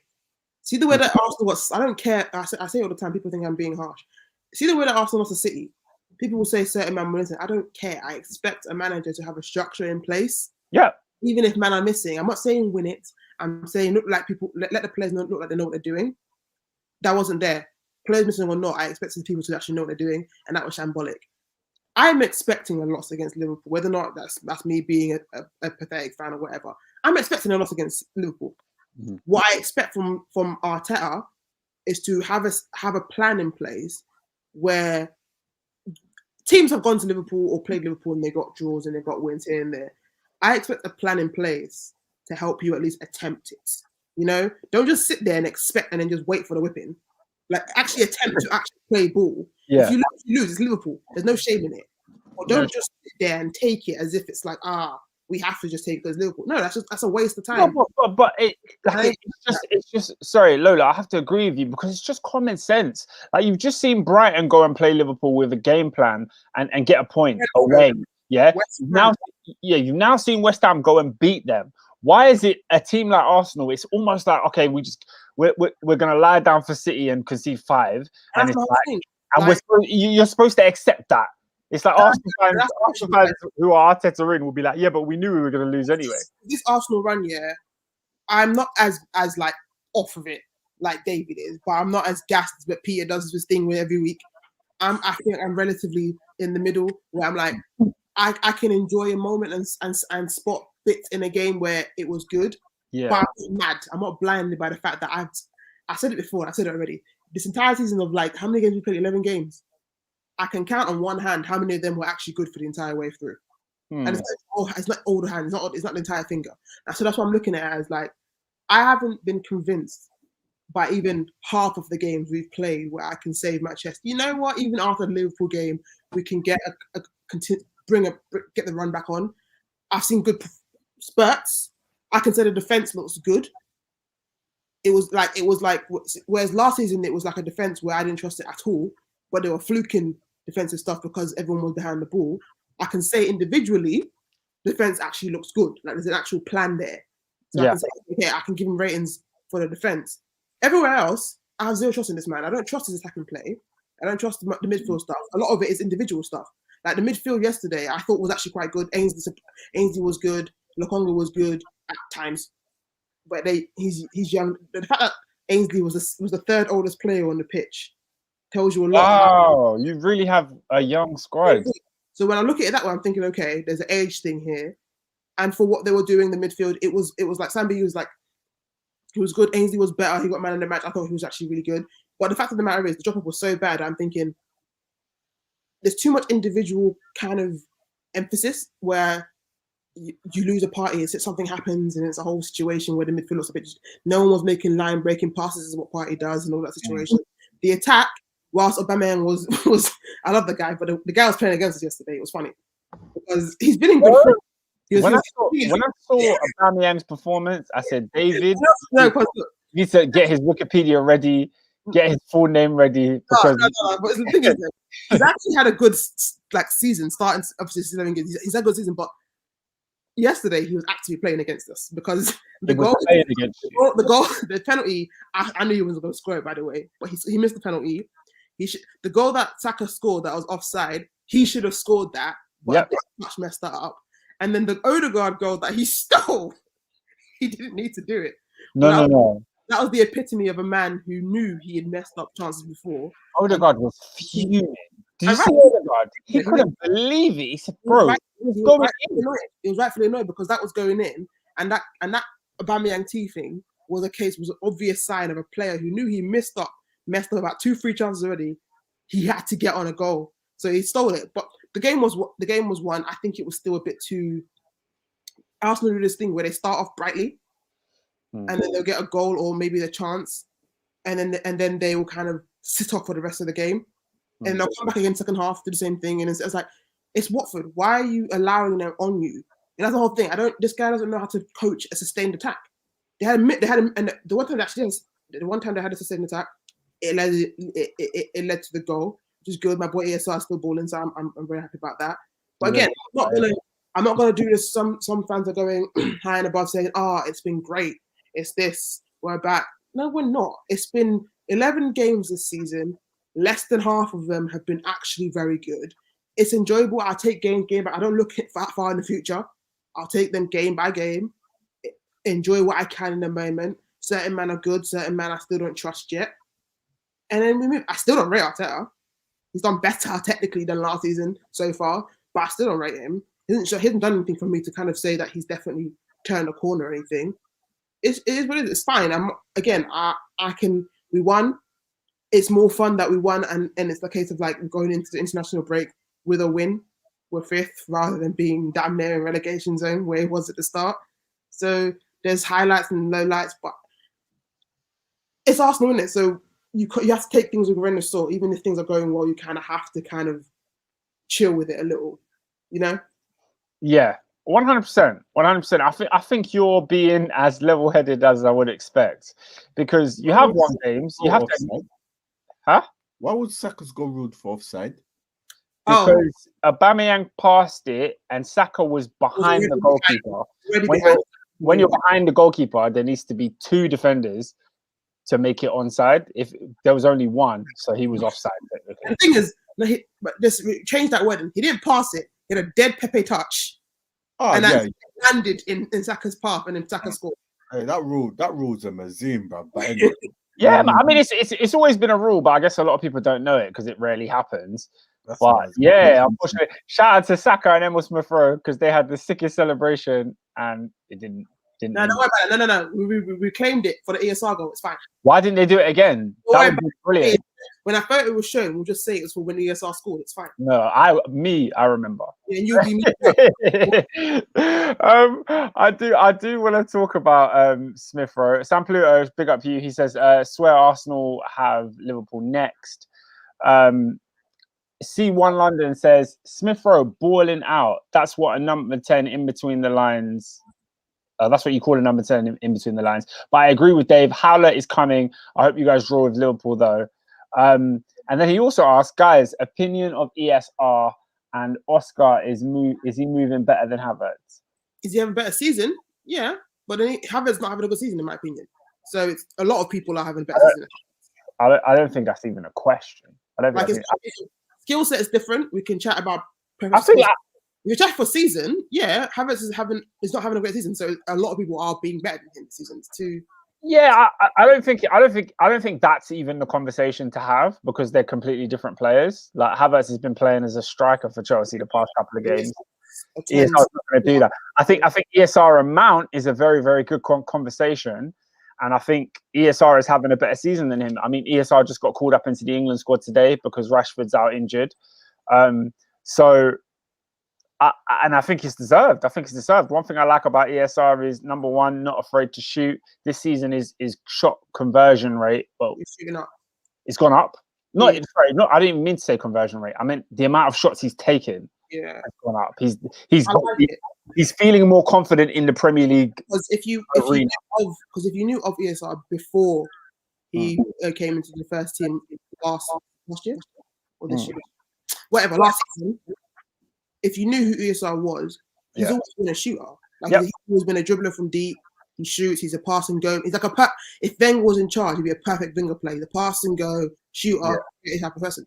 So all this happening now, where he's shooting up and everything, the confidence is there. So he's just more or less doing what we knew he'd do, that he'd been doing in the academy on loan, but now in the first team for Arsenal. Yeah, just continue to do it. But the thing is, it takes a while. Like when you're a young player, you come into the first team, you're just like, I'm just like happy to be here. Let me pass that Aubameyang. Let me just lay it off, innit? Let me just. I don't want to lose the ball. Let me keep it tidy. I think now he's comfortable. He's confident. He knows that even if he has maybe a poor game, he can still start the next week. He's given that confidence from the manager, and he's taking it on board and he's shooting, man. And one of the things I love about ESR is the way he glides with the ball. Like he carries the ball so well. Ball progressor is high. So there's levels for him to go, man, and I'm happy for him that he's got his England call up. It's 2021. He's got a bunch of time to grow even further, and him getting regular minutes is definitely going to boost that. Which is again the upside of Arsenal being dead, is that he's given us him and Saka and all the under 23s are given so much time to play because the team aren't good, so they're allowed to be just continue playing, and because a lot of the guys in their position who are older are nonsense, aka number 19 hasn't been playing for a minute. Sustainability is in the team again. Good. I saw Saka running down the wing in that game, and I was like, yeah, I'm so glad it's not Pepe, man. The guy's not balling out lately. It sounds so rude, but it's like I want when Pepe was bought, I wanted it to work out very quickly, like it was going to, but I kind of held off on it. And then I was like, the start of last season, my expectations for him are at zero, and it's got worse. You're a big 26-year-old. He's was it born France, Ivorian? That's another Jurgen. Oh well. But Jurgen in my opinion, had better sense. Pepe to me is a big 26-year-old man who has got zero football IQ, and it's just horrendous. Like it's from when Saka was 18, 19 and had more sense on the pitch than you. Not even about ability, because striking ability, Pepe is actually a very good striker of the ball. Like he's the best actual striker of the ball at the club. But he's an idiot. And you can't keep having like people who aren't bright and whose touch is nonsense, consistently trying to be in your attack, and then you're wondering why your attacks are breaking down. Well, at least with Saka, yes, his goal numbers aren't Pepe-like, young enough that it'll eventually grow. But with Saka, I know an attack can be sustained, can be happened. He will create something. He can actually like interlink with players. With Pepe, I have zero faith. He might get a wonder goal out of it. I agree. He can shoot. Like he can shoot from. He might get a wonder goal here and there, but like Pepe doesn't fill me with like creativity or sense. Because like enough games I've seen Pepe have the fullback on toast and then refuse to go at him, or does that thing where he waits for a fullback to now get another buddy to help him out, and now it's 2 versus 1, and he's confused to why he's getting blocked. It's like, you've caused this. And again, I don't care how often it's going to happen. I'm going to keep bringing it back up. That Olympiacos thing where he was chopping and turning in the box will never leave my head. It will never leave my head. Like that clip. That I always think that clip is fake. Like I think when I see it on Twitter, I feel like it's been edited to be longer than it is. There's no way he's chopping in and out. It was that long because I remember watching it and screaming at my TV saying, "Oh, you're gonna pass it, or you're gonna say what's happening." And then do you know what made me the most? When he picked up the ball when he went up for a corner and was so happy about it, like, yeah, then we'll get this corner. I was like, if you would have just crossed it in the first place, it wouldn't be a thing. Why are you getting gassed because you got a corner? Yeah, man. Like I said before, innit, Pepe, I don't think he should be in the side. I don't think he's a first teamer for Arsenal anymore. Loan to sell, so I don't care. Bye. C1 London said, I can't lie. Honestly, baffles me. Pepe's touch is so dead, but he's so skillful. It's weird. Pepe's IQ is absolutely foolish. We were talking about ESR and Saka, Academy boys. I want to talk about one more Academy boy. SW6 says, I would like to summon Arsenal fans to the fair play court. But more importantly, how did Ainsley Maitland-Niles' goal stand? It wasn't Ainsley Maitland's goal. It was ESR's goal. And Sorry. You know why? It's the court of karma. Watford were playing the dirtiest game that entire match. I saw enough tackles that weren't giving yellow cards, but Arsenal were giving yellow cards. Freaking Rose's tackle for the penalty, not a card was given. I saw him side down enough, man. No card was given until way later in the match. Was fouling over the gap. That midfielder who eventually got sent off was fouling over the gap. They were all fouling the entire game, and then I think Arsenal found way less and got the same amount of yellow cards. And then even the time, I think, for when Lukonga tackled the guy who was on the floor, which is the reason why Rose put the ball out. He stood up before Rose even put the ball out. Rose was even begging him to go back down. I told you there was no injury. He was already up. So Rose was like an idiot. Rather than looking at where the player was, he passed it out whilst the player was already standing. So in my opinion, what reason do we have to give back to you? Who forced you to do that? Your eyes were on the player. You saw him get up. That's not our business. That's not our business. If anything, the only thing that I can sort of agree with is, yeah, maybe when Sarr ran into Ainsley Maitland-Niles, I could hear, if they would have taken it back because of that kind of foul, I can hear that. Everything else, I'm not hearing about fair play because Arsenal are always the one who has to be the good persons and we get screwed over. This time, you've had enough. You've had enough of being the good person. But I feel, like, honestly, I thought it was a foul still. I was like, before the goal even happened, I was like, how have they not called this? And then ESR scored. Oh, no, me too. I thought it was going to be a foul. It wasn't given. I'm calm with that because we get screwed all the time. So who was the ref for this game? I don't know. It was crap. It was crap for both sides. Referees are just shocking, man. Yeah, man. I don't know. You can say fair play, but the refereeing is just absolutely. I think it was like Ranieri was crying about how we passed it out. The respect. I like Ranieri, so I won't get onto him. No, I don't mind him. He's a manager. He's annoyed it happens, and then you had Redknapp. Fair play. Look, the amount of times hold it because the amount of times Arsenal, even from Watford himself, I know Troy Deeney isn't there, but Watford, you were the one. Yeah, man. Troy Deeney's giving you lot of stick. All these things about Arsenal are soft underbelly. All right, cool. We play dirty now. Enjoy it. You people will always make the chant about Arsenal's always cheating. Cool. We cheated. We won. Hold that. Yeah, like that side of you, I definitely respect. I think Arsenal need to grow a bit of a backbone in it and not allow yourselves to get bullied by these silly things. So that, you know, there's progression there. I did want to talk about Ainsley Maitland-Niles. I was very, very surprised to see him starting. David, is he someone that you want to see continues to get more game time, or do you not care? I don't know. Listen, we know when Xhaka has come back, he's going to be in that midfield. Yeah, he's coming straight back. So I don't know. I think it is, if you're not a Xhaka fan, then it's like you want to see Ainsley or Sambi play. It's not going to happen. We all know it's not going to happen. Xhaka gets fit, he's going straight back into party, so you enjoy what's happening now. Me personally, I personally would play Ainsley over Sambi next to Party. That's a personal preference here. I like Sambi. I don't think he's been that great to be like automatically being the one with Party to kind of be their thing, but they've been playing together more often. I think Ainsley is a good player. He's got better recovery. He's faster. He's better defensively. He's more secure on the ball when he's on. Because Ainsley has got an issue sometimes when he's like high. He'll forget that he's in midfield and do something stupid. Well, obviously not actually high, but he looks like he's high. He does look like he's high. Yeah. Those moments where if he's not on it, he can. But when he's on it, he's very good in midfield, and he showed it. But it's one of those things where I personally would actually add like Elneny's here for no reason. Like all those minutes that was given to Elneny. You know, I like Elneny, but we know what Elneny is. I'd personally have, it's a pecking order. Where if it's me, it's Partey, Ainsley, Sambi, Elneny. Then well, you have Ainsley Maitland-Niles over Sambi Lokonga.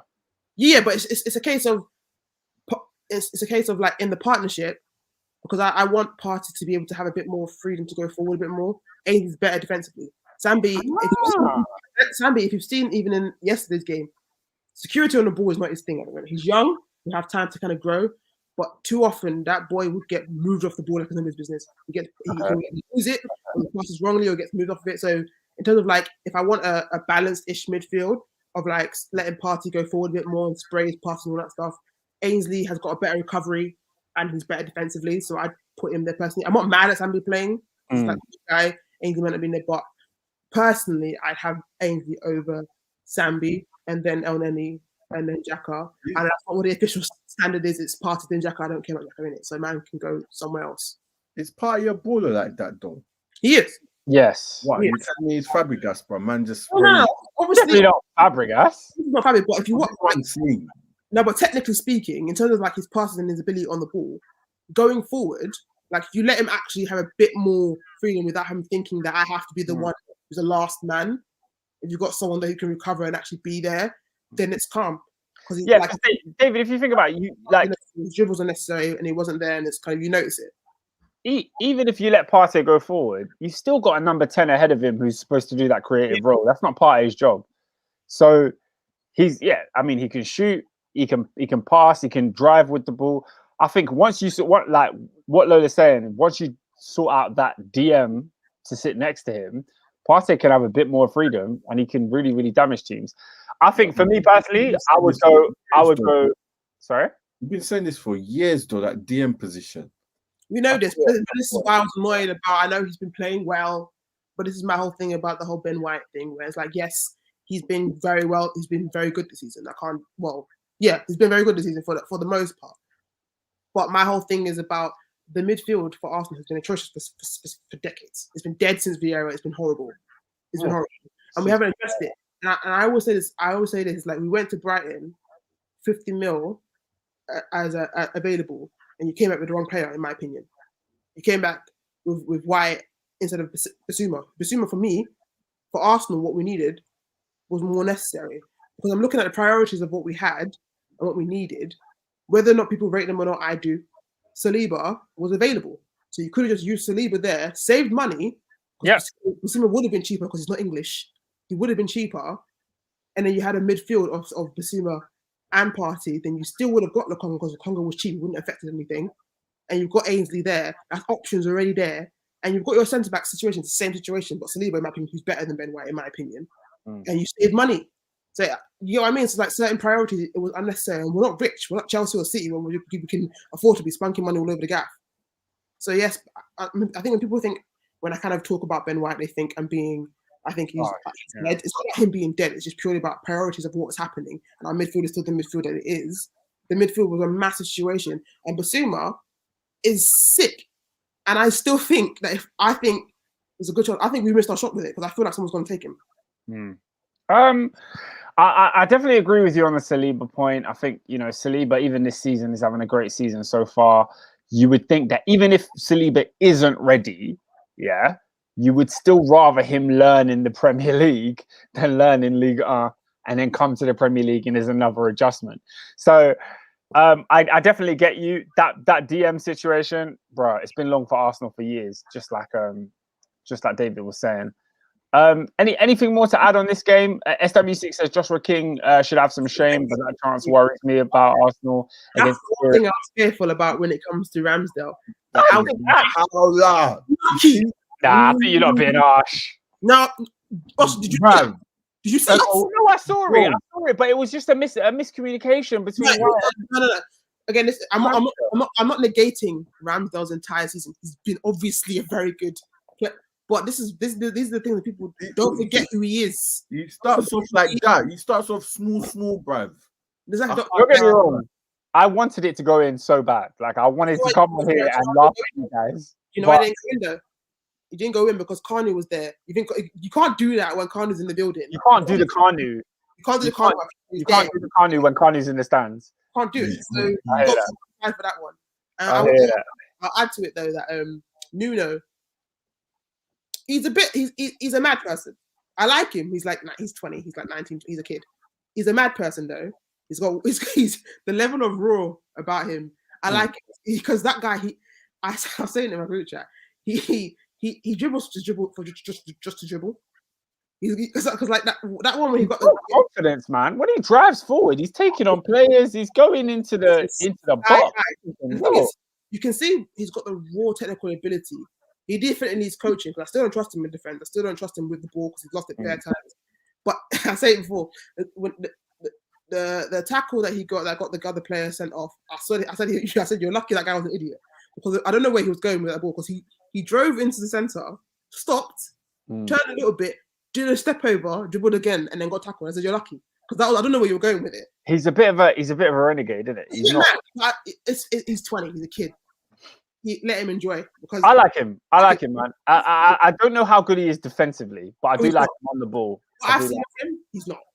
So that definitely is coaching on, but he's very quick. He's got like technical ability. He's stronger than I thought he was. So he's at that point where Tierney's out, and you guys don't feel like oh we're missing at left back. Like he can't cross though. He can't cross. It's not how I've seen it. He can't cross. He's got energy. He brings energy. Shout out to Peter on poll. He says, apologies, I can't be there tonight. I just want to say congratulations to Man City on another Premier League title. Well, Peter, man, we haven't spoken about Chelsea yet. We'll get on to it. Austin, another issue I have here, we don't score enough goals, bro. Thank you. Of course. 13, bro. Only 13 in 11 games. Yeah, I think people will say that Auba missed Citizen. He did. But I bet if you look at the big chance creation, it's not great. We're not good at creating chances like consistently. So that's to me, that's what I look at when it comes to teams that are going to score a lot of goals. How are you creating chances? Even in games that you win, you have to look at, are my midfielders supplying the ball to my forwards to the point where we're missing key chances? That's when there's a panic issue. Yeah, because I saw people say that we should have been 4-0 up, but then the XG, people love the XG. I think Arsenal's XG was only like 1 point something. So even they weren't big chances. There were ones that maybe he could have got, but they weren't chances like that. There needs to be more. I judge my managers that I like on how they coach attacks, and Arteta ain't done nothing about the attack properly for me. So yeah, the comment about Gabriel, he's still the best centre back at Arsenal. So all this Ben White love, we're located properly. Gabriel, bro. I'm waiting for the time when we see Gabriel and Saliba because that partnership will be elite. That's 2 months. When we were talking about how intimidating centre backs, Ben White has been good, but he doesn't scare anyone. Gabriel and Saliba, two big men who have got muscle and size. And you know who we've got coming up? We've got West Ham next month. Wolves, all them man just gonna lump it in there, bruv. It's gonna be a long thing. Let's see. What we haven't talked about, Tomiyasu in the air, he's saving Ben White. Yeah, he was. He's literally. I said before, he's Monreal. In her that he maybe you won't notice him. He's not Mr. Flash, but he does his job correctly in that game, so you won't complain. In the air, he's passing. He's a really good pass to Saka in that game. Couple of sprays. He does his job very well. Yeah, I like Tomiyasu. I like what I've seen so far. I'm not gonna get gassed. This is a so far thing. I'm not saying it's the best. He's doing his job very steady. And I said, Arteta's fixed the defense. Is just the other way, bruv. To win games, you need goals, bruv. We're not. I'm not loving it. I think that's all on Arsenal, right? We can go to Stamford Bridge, bruv. We could go to Stamford Bridge. I don't think we'll spend too much. Listen, how long? I put Mendy, Reece James got me points, and Rudiger thinking this is 6 points, blood. I'm getting. David, I'm with you. I had 3 Chelsea players in my fantasy team this week. So my clean sheet. Yeah, my clean sheet went. I had Ben Chilwell in there hoping for a clean sheet. Didn't come. I had Hudson-Odoi begging for an assist. It didn't come. Luckily, Havertz bagged for me, so I had something. But very, very frustrating afternoon for Chelsea. Shout out this guy, SVO Genius. Big up, Matt. You're a legend, but you continually spell my name wrong. I don't know why you do this every single time. He does this all the time. Big up, Matt, all the way from Australia, man. Big love to you. What time is it there, Brad? Yeah. Isn't it like a day or something? Let us know what time it is in Australia right now, and also what your thoughts were on the Chelsea game. C1 London says, Oscar, Chelsea created 25 big chances this season and have missed 19 big chances this season. Chelsea have scored 27 goals this season. Bro, like, I'm sure a big chunk of those big chances we missed came in this game against Burnley, man. It was so annoying. I don't know if any of you saw this, but the amount of chances Chelsea missed, flipping heck. C1 London says, we got Burnley, blood, it's so annoying. For flip's sake, always Burnley. Shout out to Matt, he says, bro, it's autocorrect. Fair enough, autocorrect changes it to the C. He says, 8:40 a.m., just woke up. And you tuned into Top 4 Podcast. I appreciate you, bro, man. I appreciate it. Yeah, big up Matt every time. He said, as you know, a very disappointing game. 25 shots. Yeah, like, if I'm being honest, I left, because I was at the game, I left the game very, very annoyed. Very, very annoyed. But when I watched it back, I got home, I watched Match of the Day, I saw what Tuchel had to say. I was very, very calm afterwards because we played very, very well. In terms of what it looks like for Chelsea going forward, it's like, okay, nothing's changed. We're still the same team. There's no real issues to iron out here. You just have to finish your chances. But in terms of looking at the game in isolation, it's Burnley at home. You have to beat Burnley at home. How are you not winning that game? So I think if Liverpool hadn't lost, I'd be a lot more furious. I'd be a lot more angry. But because Liverpool dropped points, you know, it made everything a little bit better. SW6 says, nah, these games are so frustrating. Burnley, you know. Baraka said, why does it have to be Burnley for flip's sake? The thing is, it's not even Burnley. Like, we have ourselves to blame. Hudson-Odoi, golden opportunities. Barkley missed a sitter. Havertz missed a sitter. Reece James had a couple opportunities to score. And it's just like I was saying before with the Arsenal game, when you're consistently creating opportunities to score, you know that it's not the end of the world. But you still got to take your chances. We've placed Malmo in midweek in the Champions League. We were poor against Malmo. We didn't create many chances. We didn't have many opportunities to score. And we were lucky to get away with a win. It was a piece of magic that ended up winning us the game from Hudson-Odoi. But if that didn't happen, we're probably drawing that game 0-0. To come into this Burnley game, you're expecting a response. And I think we got it. You know, we had Ross Barkley starting. Shout out to Barkley. The guy is, he's Jekyll and Hyde, man. He's so creative. He's got so much energy. But then when you put him in front of goal, why are you missing? Like, I swear, Everton Barkley, all he did was bang. Like, don't worry, you got Gallagher come and take a spot. It's fine. Do we? We'll see. We'll see about that, man. SVO Genius says, yeah, Liverpool making this week positive. Up the irons. Of course, man. Big up Kurt Zuma as well. Doing us a favour. SW6 says, these are the games Lukaku was bought for. So many chances. I agree. We played very well. Barkley sitter. Yeah, did any of you lot catch this game? What are your thoughts? Match of the day. I didn't really see much about it. It literally, I think someone made a point. It did seem very much like you missed all your chances and Burnley did what Burnley do. They took one chance, they got it, and they're annoying. Yeah. No, you look dominated, bruv. Dominated possession, dominated chances, and Burnley literally had one chance. They had one chance and converted, and I was like, this is a game that, again, it's 1-1, but it wasn't a 1-1 game. It should have been easily like 3-4-1. Easily. Yeah. Chelsea were all over them, man. And these are games that you don't... Chelsea shouldn't be dropping points, bruv. Like, it's just long, bruv. This is always my concern. I felt like we wouldn't win the league because of games like these. I didn't think it would pan out this way. I didn't think we'd have that many shots. I didn't think we'd have that. I always feel like Chelsea can't create chances. But when you play Barkley and Hudson-Odoi, those are two creative players. Despite the fact that people don't want to see Barkley as creative, he is a creative player. So it's not a surprise to me that we created so much. It is a surprise to me that we couldn't finish it. And I'm begging for Lukaku to come back, but literally after the international break, Chelsea have a completely different team. You know, we got Pulisic coming back, we got Werner coming back, we got Lukaku. What are you saying? Pulisic, is he not going to get injured again? Him and Kate are the same. I don't know, innit? Pulisic came off the bench in the Champions League. He came off the bench in this game. He needs that pounded jam, bro. And the worst thing is, he's gone on international duty to America to go and play against Mexico. He's going to get kicked for 90 minutes if he starts that game.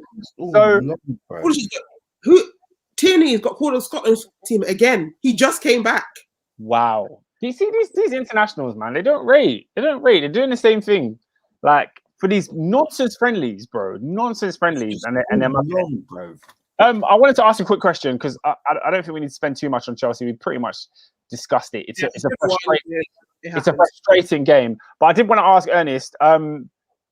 Ernest, a couple of weeks ago, we spoke about Hudson-Odoi. I was there with you and D, and we were talking about what he needs to work on, what he needs to change. Since that time, since I last spoke to you, this was about maybe 4 weeks ago. We've had injuries. Hudson-Odoi has now come into the team. He's played a lot of games in a forward position, which we hadn't seen before. What did you think of his performance over the past couple of weeks? One goal, a couple of assists. And do you think he's done enough to keep players like Werner and Pulisic out of the team now that they're fit? I think he's done enough to keep them out. The issue I think I'm having is that now I want to see the performances, especially the one against Malmo.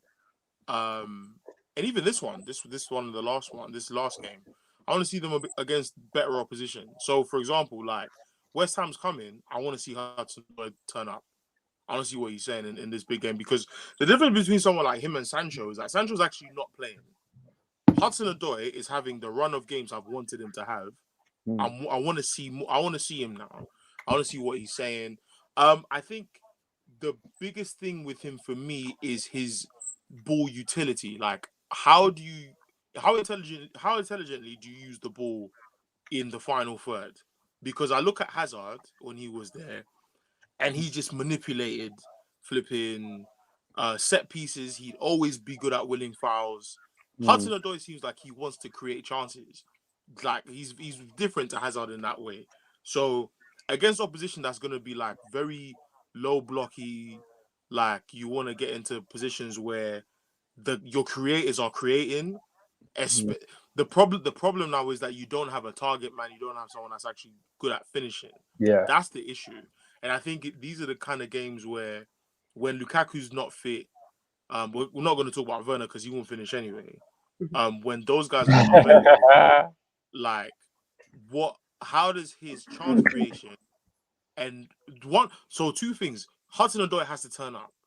The other thing is, does him turning up and people not converting chances skew the way people view him, even if he's turned up? Yeah. Because I think in this league, if you don't score or assist, you ain't had a good performance. We're still here in 2021, so it's sad. Don't get me wrong. Hudson-Odoi should have scored yesterday. He had 2 sitters that he missed, like sitters. I'm not even calling them chances. But then at the same time, he's put the ball on the plate for 3 of his teammates who also missed sitters. So in terms of chance creation, he was up there. According to the stats, he created 3 big chances. And then, but what you're saying is true. People are going to judge you as a forward on goals and assists. And if you're not putting them up, then there's never a concrete reason to keep you in the team. So it's the reason why someone asked about Kai Havertz and ESR. Yeah. It's the same reason. But even Havertz scored this week. But we're still looking at him like, what are you really doing? It's like I said to you. It's like I said to you early in the season. The price tag is going to kill him. It will kill him. The price tag will kill him. I don't want to dwell too long on Chelsea. SVO Genius says it's hard to dictate who should be in the front 3. So many players out of form. Yeah, man. And after the international break, I know we're going to have Werner, Lukaku, and Pulisic back. And it's a decision for Tuchel because we've got Leicester away. That's. I know Leicester are in bad form right now, but that's not going to be easy. Bro, Leicester, man. We beat Leicester. Let's be serious. You beat Leicester, man. Like they're not serious. Yeah, man. Yeah. All right, cool. I hear that. Let me go through the rest of these results because we've got a couple of topics to talk about. On Friday night, Southampton won 1-0 against Villa. Subsequently, after that game, Dean Smith was sacked. What are our thoughts on Dean Smith, guys? Was that a harsh sacking? No, he should have been sacked. Bro. He was doing nonsense for time. It was Grealish ball that was saving him. Grealish is gone. There you go. Grealish ball, you know. Mad. I can't lie. When Grealish got injured last season, their results dipped. That's my point. It was Grealish. And then they did that Spurs thing where they tried to supplement him by buying Bearman. Had the Bearman worked? No. Because I've seen Bundia, and he ain't been doing that special. Bailey. Hey, can we park on Buendia because he fooled me at Norwich. Hey, I'm enjoying it. I don't think it's over. No, it's not over. Don't get me wrong. He's a good player. But I'm enjoying this nonsense right now because the way I 100% back the ESR. But the way I was getting rinsed for saying that why would we need Buendia when we've got ESR? I don't care if this is fleeting. At this moment in time, I'm rubbing it in your face because it's doing nonsense and ESR scoring. Well, it's a mad one. I think it's down to Dean Smith why Buendia hasn't really performed. I don't think he's got the best. It was Buendia. They got Bailey in. They got I know that Sanson came last season in January or whatever. Yeah. But it hasn't really worked for him. He's had injuries, and then obviously they brought in Danny Ings, who started. He's been injured. He started scoring at the beginning of the season. He's been injured now. Hasn't really worked out. Norwich fans have been saying though that Buendia has been playing in the correct position, like that positions haven't been helping him. Like they're playing him wrong, so maybe that hasn't helped him either. Okay. Like I'm trying. This is me trying to being fair. I don't give a toss. Trying to be fair. I hear that. The facts are the facts. A new manager has to come in and sort it out because their team is good enough to get results. Like Southampton are shocking and they're not there. No, Southampton are better than them. No, but as in Southampton in general are a bad team. Yeah, but I will say for Southampton's defense, they have actually been good this season. So I'm not surprised. Okay, that's fair. SVO Genius says Lampard to take over. I hope not. I sincerely hope not. Do you guys have any idea of who do you think they should get? Who's available? Don't care, mate. Don't care. I'm petty. I want Villa to get relegated as well. Because them are talking too much. No, because they're talking too much, too big in the summer. This is not just an Arsenal thing in general. They were talking so big about how we're gonna break into the top six. Said enjoy this because you ain't doing this, and now they're like a place or a couple of places above the relegation zone.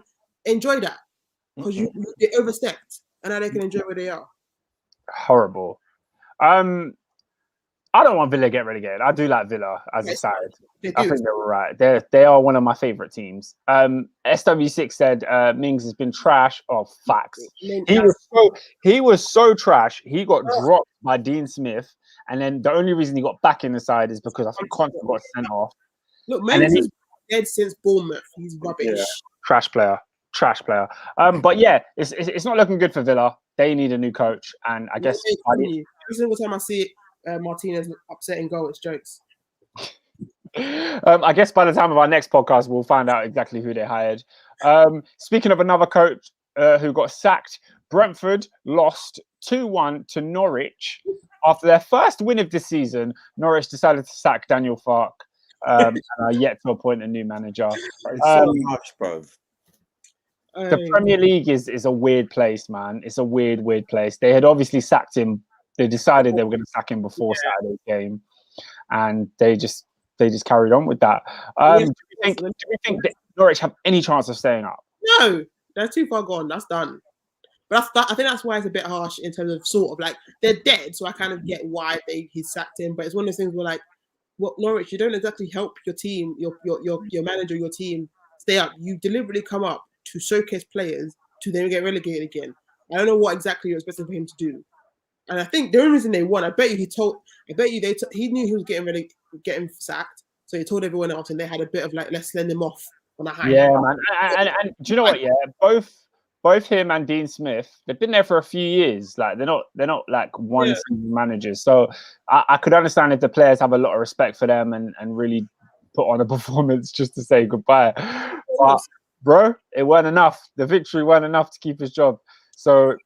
It's fine. He went out on a win. He's still got credit. I think people actually like him as a manager, so he'll find another job. Facts. Crystal Palace 2, Wolverhampton Wanderers 0. Goals from Zaha and Conor Gallagher again. He got Uncle Pat knows what he's doing.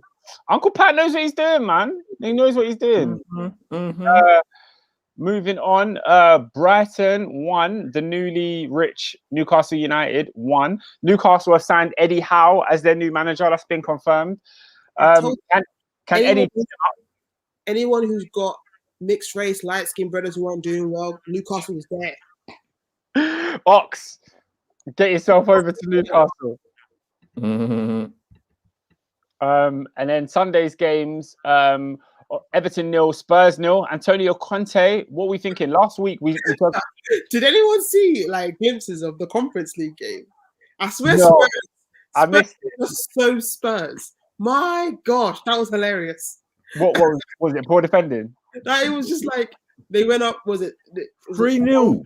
2. Then obviously the 3 and the third goal was an own goal thing. Kane still hasn't scored, and then it was just like the Spursiness manifested. And it ended 3-2. Yes, the Spurs won it, but it definitely could have been a loss for Spurs. Look, can I ask you? Why do you hate Kane? Because the amount of ratings he gets. Don't get me wrong. I know he's a sick baller, but the let-offs he gets, the kind of easy passes he's getting, the fact that he's blatantly down tools and no one's really talking to him about it, I don't like it. So anytime I can, until he starts scoring, he still hasn't scored. I don't care. So all these things where he's there, he no assists, no goals, his mouth's open. He's there to be nothing. That's fair. I'm sure as the season goes on, we'll talk a lot more about Conte. I just want to say he did say in a Tottenham jacket, in a Tottenham press conference, that they have to be prepared to suffer. So like I said last week, Tottenham fans, get ready to suffer, because that's what my man's on. Yeah? I do like that he unlike Nuno, he went straight for the 3 at the back. He's not trying to pretend to be something he's not. Nuno was a 3 at the back team. He didn't do it. He cowers to the Spurs or whatever the image is. Conte said, "No, I know what I am. I'm a 3 at the back man. I'm going straight into 3 at the back." Well, no, that's what he did. When he came to Chelsea, he was playing a back 4 for like first 6-7 games. We were getting packed in. We lost 3-0 at Arsenal, and he said, "Nah, none of this." And then he switched it to the back 3. That is I will say that defense is horrible. Oh, Dyer is his namesake. He's horrible. He's Dyer. He's so bad. He's shocking. Big up SW6. He says, "Hey, Oscar, suffer to the death. We remember." Yeah, man. No more sufferable for me, man. I've had enough. Lastly, Leeds versus Leicester. That was a 1-1. Leicester made it 2-1, but the goal was disallowed by Ademola Lookman. Yeah, man. Interesting game. Not much else to add. The Rafinha goal was very good. Hey, well, if we're speaking about goals, goal of the week. What are you guys saying? Because my goal of the week actually comes from that same game, and it's Harvey Barnes. I don't know if you lot saw this. Literally, Leicester went 1-0 down, and then from centre, they've gone within 10 seconds, they've scored, and Harvey Barnes cuts in an absolute banger from the edge of the box. Big up SW6. He says, Harvey Barnes goal of the week. David, you got a goal of the week? I saw a couple. We had Rafinha, Leeds. Got Trent at London Stadium, but Harvey Barnes. Whatever keeper's name is, got buried, bro. That's what we'd love to see, bro. Absolute burial. Lola, do you have a goal of the week? Yeah, I mean, I like Rafinha's one, so I'm going to go for that one. I hear that. Ernest? I'm literally watching it now. Which one? Barnes? I've just seen Rafinha's one. Don't worry, it's coming. No, Harvey Barnes. Harvey flipping Barnes. Yo. Yeah, man. So definitely easy one this week. Harvey Barnes is goal of the week. Hey, that drop shoulder was sinful. Oh my god. I'm glad because the Harvey Barnes drop of the shoulder. Oh yeah. Because like he hasn't really started the season that great. Like, he was injured, didn't it? He was injured. Yeah. So, the thing is, I rate Barnes. He's a top talent, and the thing is, he was in the England team, and he got injured, and then they just bombed him out. Yeah, man. Peter put me onto Barnes. I remember at first I wasn't really feeling it, but then Peter told me that. Very English, like he's very kind of Brexitish about it, but he's got a bit of no, it's cold. Like he's still cold. But he's very kind of old schoolish It's something like Rashford about him. He's just like, yeah, the thing is, he's Rashford without the actual kind of like step over shit. yeah. But yeah. That's a fact. C1 London says Trent has goal of the week or Rafinha still. We've given it to Harvey Barnes. Who is player of the week?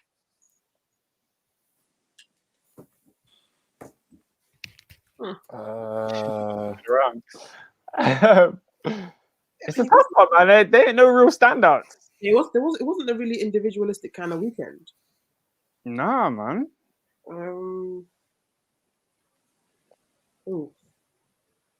I actually don't know. It's a tough one, man. C1 London says Cancelo or Bernardo Silva. I'll go with João Cancelo. He's been sick for a minute. The way Cancelo was just stepping into midfield and being like, "Yo, let me dictate from here." It's crazy. That's right back in the world, man. It's absolutely crazy. It's crazy. Well, he doesn't even play right back. He plays with. I think there's literally the whole thing with him and Danilo. It's like kept wanting it to be Danilo didn't work. Swap it. Cancelo's there instead. You know what? Rodrigo's a huge shout. He bossed the midfield this week. Yeah. It shows that he stepped up. No one's calling for Fernandinho anymore. So clearly Rodri has absolutely he's learned how to do it in the Premier League. All right, my vote is for Cancelo. David, what are you saying? I'll give it to Cancelo. Lola?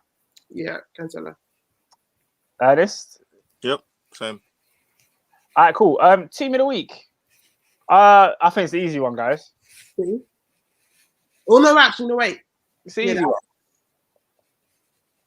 It's got to be West Ham, man. It's got to be the Hammers. Come West Ham are massive. Everywhere we go.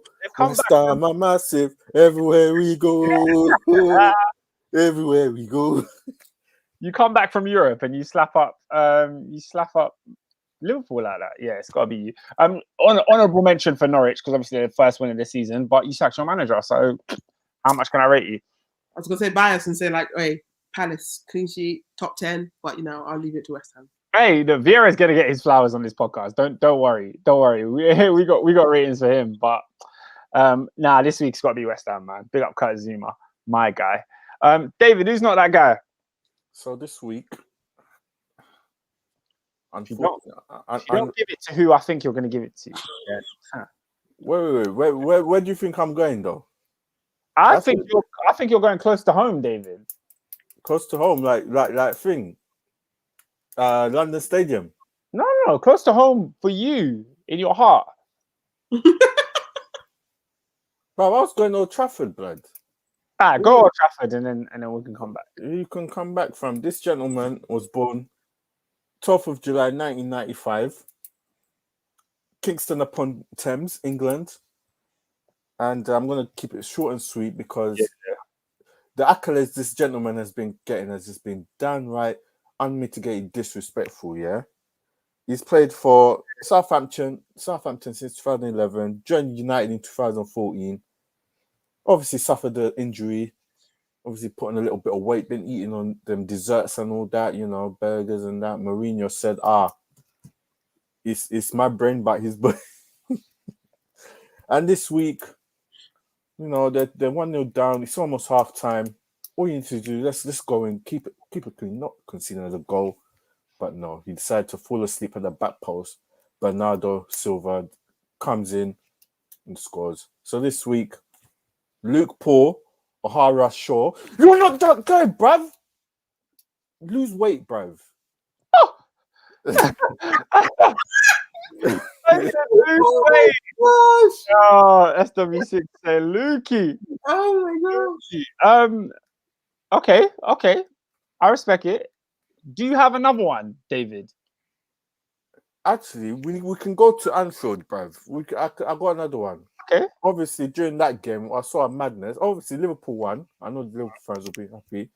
But the referee, bruv, honestly, how do you send off Felipe just because he didn't come to us? Man, give him a straight red. Ernest, you watch the game against Atletico? Obviously, Liverpool on the counter thing. Man takes man out, bruv. obviously standard yellow card. So the ref's calling it. Hey, come here, blood. My man refused to come, put out the He red decided flags. to be a bad boy and not come. Hey, ref, blood. Hey, actually, both of them could get Felipe and the ref. You're not that guy, fam. Sort yourselves out, guys. All right, Oscar, you could go. David, I'm disappointed in you, man. I'm disappointed in you that you didn't call this person out because this This person is extremely lucky that his team won. Okay, my If guy. his team did not win, Hold would be on. Hall of Fame worthy. Hold on. Okay, let me get him. Yeah. Make sure you cover all the angles. Yes. There's so many angles to this. This gentleman, was born 18th of June, 1989. Okay, we're there. 1989, yeah. But I don't know where he started off his youth career, but he's been at AC Milan, Dijon, Lille, Monaco, Saint Etienne. Yeah. Then 2013, he joined Borussia Dortmund, where he scored 98 goals in 144 appearances. Yeah. Fantastic record. Fantastic one. And then he joined the Gunners, bruv, in 2018, bruv. Yeah. And currently, he's carried us for the past 3 years, 68 goals in 124 appearances. But on Sunday afternoon, 2:00 English, British, GMT. Is it GMT? Yeah. One of them.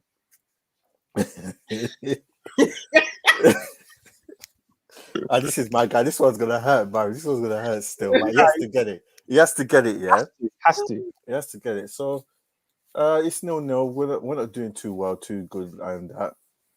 Actually, no, we get a penalty because Danny Rose was also not that guy. Once again, but how shocking defending, like just arms out, elbows out everywhere. Just, bruv, I don't know what you're doing. You're not that guy, bruv. Sort yourself out. You still trying to get that move to AC Milan, yeah? Let's see. By that performance, it's not happening again. That's not happening. He's not looking for you, so you need to sit down in Watford and relax.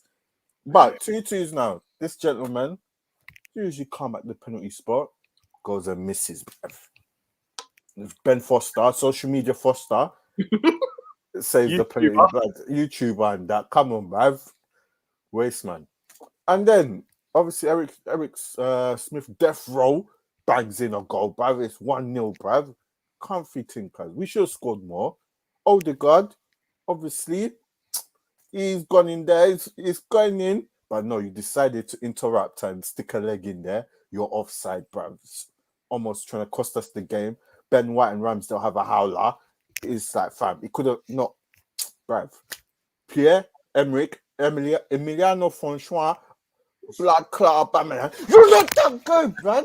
Not that guy. Sort it out, bruv. I'm glad we got there in the end. I'm glad we got there in the end because let me tell you, if Arsenal lost that game, he would have. Oba's my guy in it. I have still got all my faith in him. But that game, that was a stinker and a half of a game for him. It was, especially when you compare it to like the game previous against Leicester. He didn't score, but he had a sick game. He was absolutely dope. Just to never go. I'm thinking, okay, he'll get his goals that he meant to get at Leicester, at Watford, and he was moving. Odegaard comes on. He comes on, he's doing very well. Then he skilled up the thing. A goal that was going in. You were offside, and you were obviously offside, so you knew it as well. The thing is, you can forgive missing a penalty because everybody misses one now and then. Not against social media, not against YouTuber Foster, man. Come on, lad. On the day that you miss a penalty, you decided to clearly just remove a goal from Odegaard, yeah? Nah, you had to get it today. He had to. He even decided to activate Pepe Touch. Before both. Yeah.